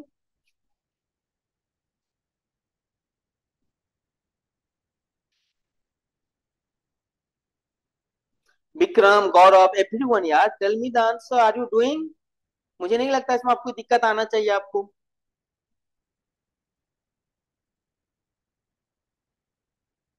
Done, ठीक है गुड, यही आ रहा है नया, ग्रेट। चलो एक क्वेश्चन मैं आपको और दूंगा, ये क्वेश्चन आपको खुद करना है, और इसके बाद आज का कहानी हम यही खत्म करेंगे, जब कल मिलेंगे और हम बात करेंगे, लेकिन उससे पहले एक क्वेश्चन हम आपको और देंगे तभी चलेंगे। हाँ? अच्छा स्लाइड आपका आपका छूट गया था, ये रहा, आ गया ना समझ में, कॉन्सेप्ट है, सब कॉन्सेप्ट है, कोई मुश्किल नहीं है। रिएक्शन हमेशा परपेंडिकुलर होगा कॉन्टैक्टिंग सरफेस के, वेट हमेशा वर्टिकली होगा, टेंशन हमेशा दूर लगेगा, बस हो गया। लिमिट तब लगाएंगे जब सारा फोर्स दूर जाना चाहिए। ये दो तीन बात है, बार बार करेंगे क्वेश्चन आराम से हो जाएगा हमारा।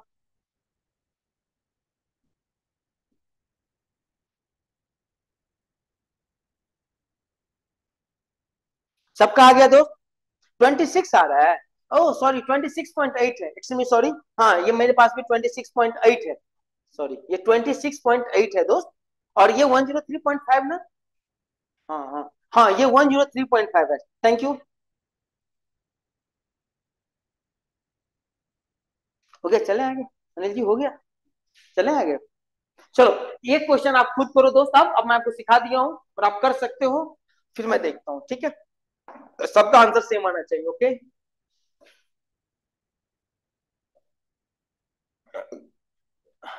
सेम क्वेश्चन मैं दे रहा हूँ ऐसी प्रैक्टिस के लिए आपको। मैं थोड़ा और उसमें कुछ कहानी कर दूं, कुछ कहानी करूं क्या? क्या कहानी करूं? आगे करूंगा। ऐसे प्रैक्टिस के लिए क्वेश्चन मैं दे देता हूँ, मुझे पता आप कर लोगे। इस बार ये 40 डिग्री है, इसका वेट जो है ऑब्जेक्ट का 200 न्यूटन है, वेट ऑफ ऑब्जेक्ट। आपको टेंशन एंड रिएक्शन कैलकुलेट करना, फटाफट बताओ सब। टेंशन एंड रिएक्शन कैलकुलेट करना है आपको, बस tell me the answer.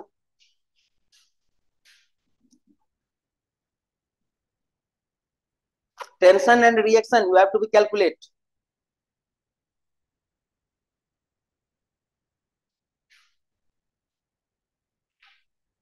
How much it is coming out to be? कितना आ गया? अच्छा आराम से करो, कोई हड़बड़ी नहीं है, आराम से करो।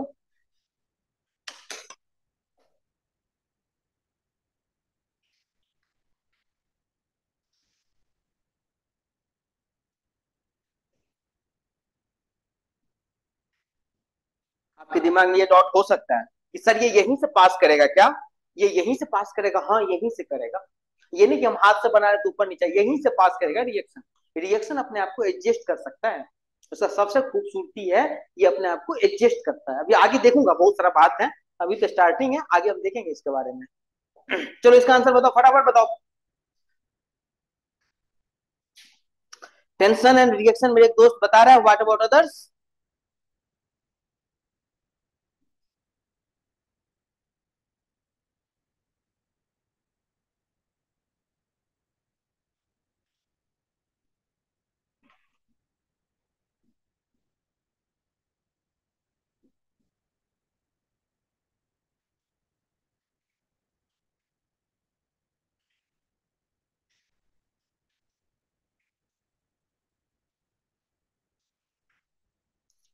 हो गया? सबका आ रहा है? टेंशन आ रहा है किसी का 311, किसी का 261। अरे ऐसे कैसे होगा? हाँ प्रिया, विक्रम, चेक करो एक बार सब अपना, कोई बात नहीं। Might be you are making a calculation mistake, but कोई नहीं दोस्त, इसको भी हमें ठीक करना है टाइम के साथ। 261 का मेजोरिटी आ रहा है विक्रम, आई थिंक आपका गलत आंसर हो सकता है। मेरे पास आंसर नहीं, मैं तो रेंडमली दिया हूं ना। 261 सबका आ रहा है, तो 261 will be the right answer. अब मुझे नहीं लगता इसमें आपको कोई दिक्कत आना चाहिए मेरे दोस्त। सबका वेट कर लेता हूँ। आपका अनिल जी आया? अभी आप अनिल जी बोले थे डरते हैं, अभी भी डर रहे हैं? बोले थे ना कि सर बहुत दिन हो गया, मैकेनिक स्टफ है। हम्म, कुछ टफ नहीं है, बेसिक्स पे काम कीजिए, कुछ टफ नहीं होता है। चलो देखो इधर दोस्त, मुझे नहीं लगता इसमें कुछ भी आपको दिक्कत आना चाहिए। आपने यहाँ से रिएक्शन लगा दिया होगा ऐसे आर, अब तो कर ही सकते हैं हम लोग।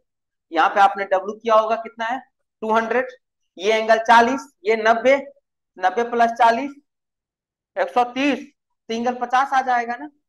50 हो गया। ये एंगल 90 हो गया, ये एंगल 90 हो गया, तो ये एंगल आपका कितना हो जाएगा बता देंगे? 360 माइनस 50 प्लस 90, प्लस 90, जो भी आ रहा है कर लेंगे आप, है ना?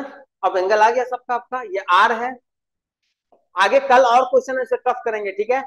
कल हम क्वेश्चन और भी टफ करेंगे इसी कॉन्सेप्ट पे। तो ये एंगल कितना हो जाएगा दोस्त? 90 प्लस 50 140।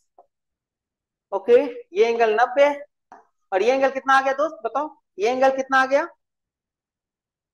ये एंगल कितना आ गया आपका, हाउ मच, 90 90 180, 180 में से 50, हाँ 130 आ जाएगा, 130 हो गया। अब लगा लो ना दोस्त, अब क्या ही है, अब तो लिमिट थ्योरम आपको लगाना है।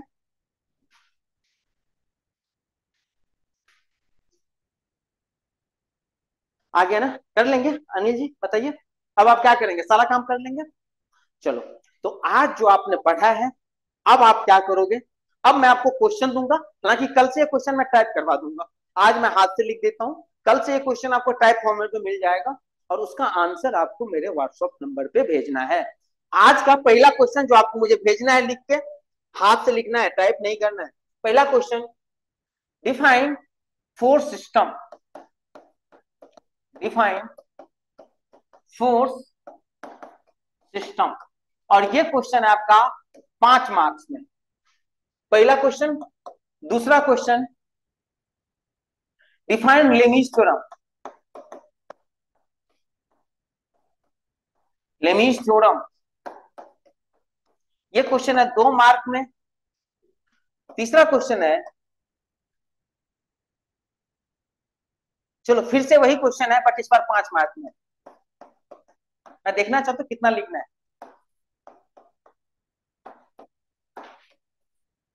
बट इस बार क्वेश्चन आपका 5 मार्क्स में है। आपको ये तीनों क्वेश्चन का दोस्त आंसर लिख के मुझे भेजना है, अगर आप नहीं फॉलो कर रहे हैं तो आप जानिए, है ना।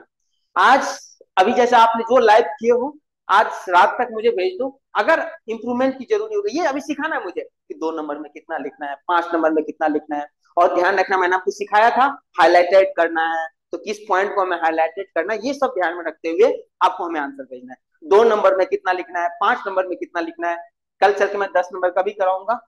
अभी न्यूमेरिकल, चलो न्यूमेरिकल तो अब सीख ही गया, कल हम और न्यूमेरिकल कराएंगे दोस्त, कल पहले मैं कुछ और न्यूमेरिकल इस पे कराऊंगा, टफ टफ न्यूमेरिकल, है ना, और भी धीरे धीरे टफ करेंगे हम लोग, कल और न्यूमेरिकल करेंगे, फिर हम इसकी बात करेंगे कल के बाद कुछ और। No, if anyone have any doubt you are welcome, otherwise I am going to finish the today session, will meet tomorrow.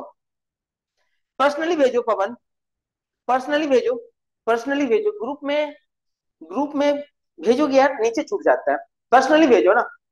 अब ग्रुप में देखते हो बहुत मैसेज आता है, कभी छूट गया आपका तो आप बोलोगे सर ने रिस्पॉन्स ही नहीं किया, तो बेटर है पर्सनली भेजो, पर्सनली बेटर रहेगा, मैं देख के अगर जो भी इंप्रूवमेंट होगा I will call you back, okay.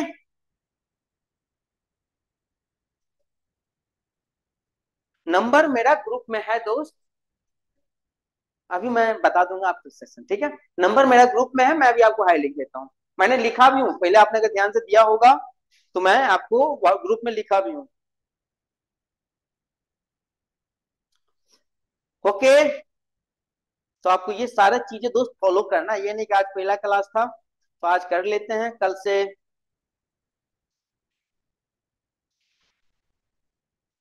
जो ग्रुप ज्वाइन नहीं किया Ishaan, talk to the sir, they will add you, right. कोई बात नहीं, आज तो स्टार्ट है, धीरे धीरे करो, कोई बात नहीं, आज से तो स्टार्टिंग ही है, अभी अपने पास बहुत है, तो कोई नहीं, जो नहीं ग्रुप में ऐड हो दोस्त, आप ग्रुप में ऐड हो जाओ, सर से बात करो और वहां पे आप भेज दो, ठीक है। चलो ठीक है तो दोस्त,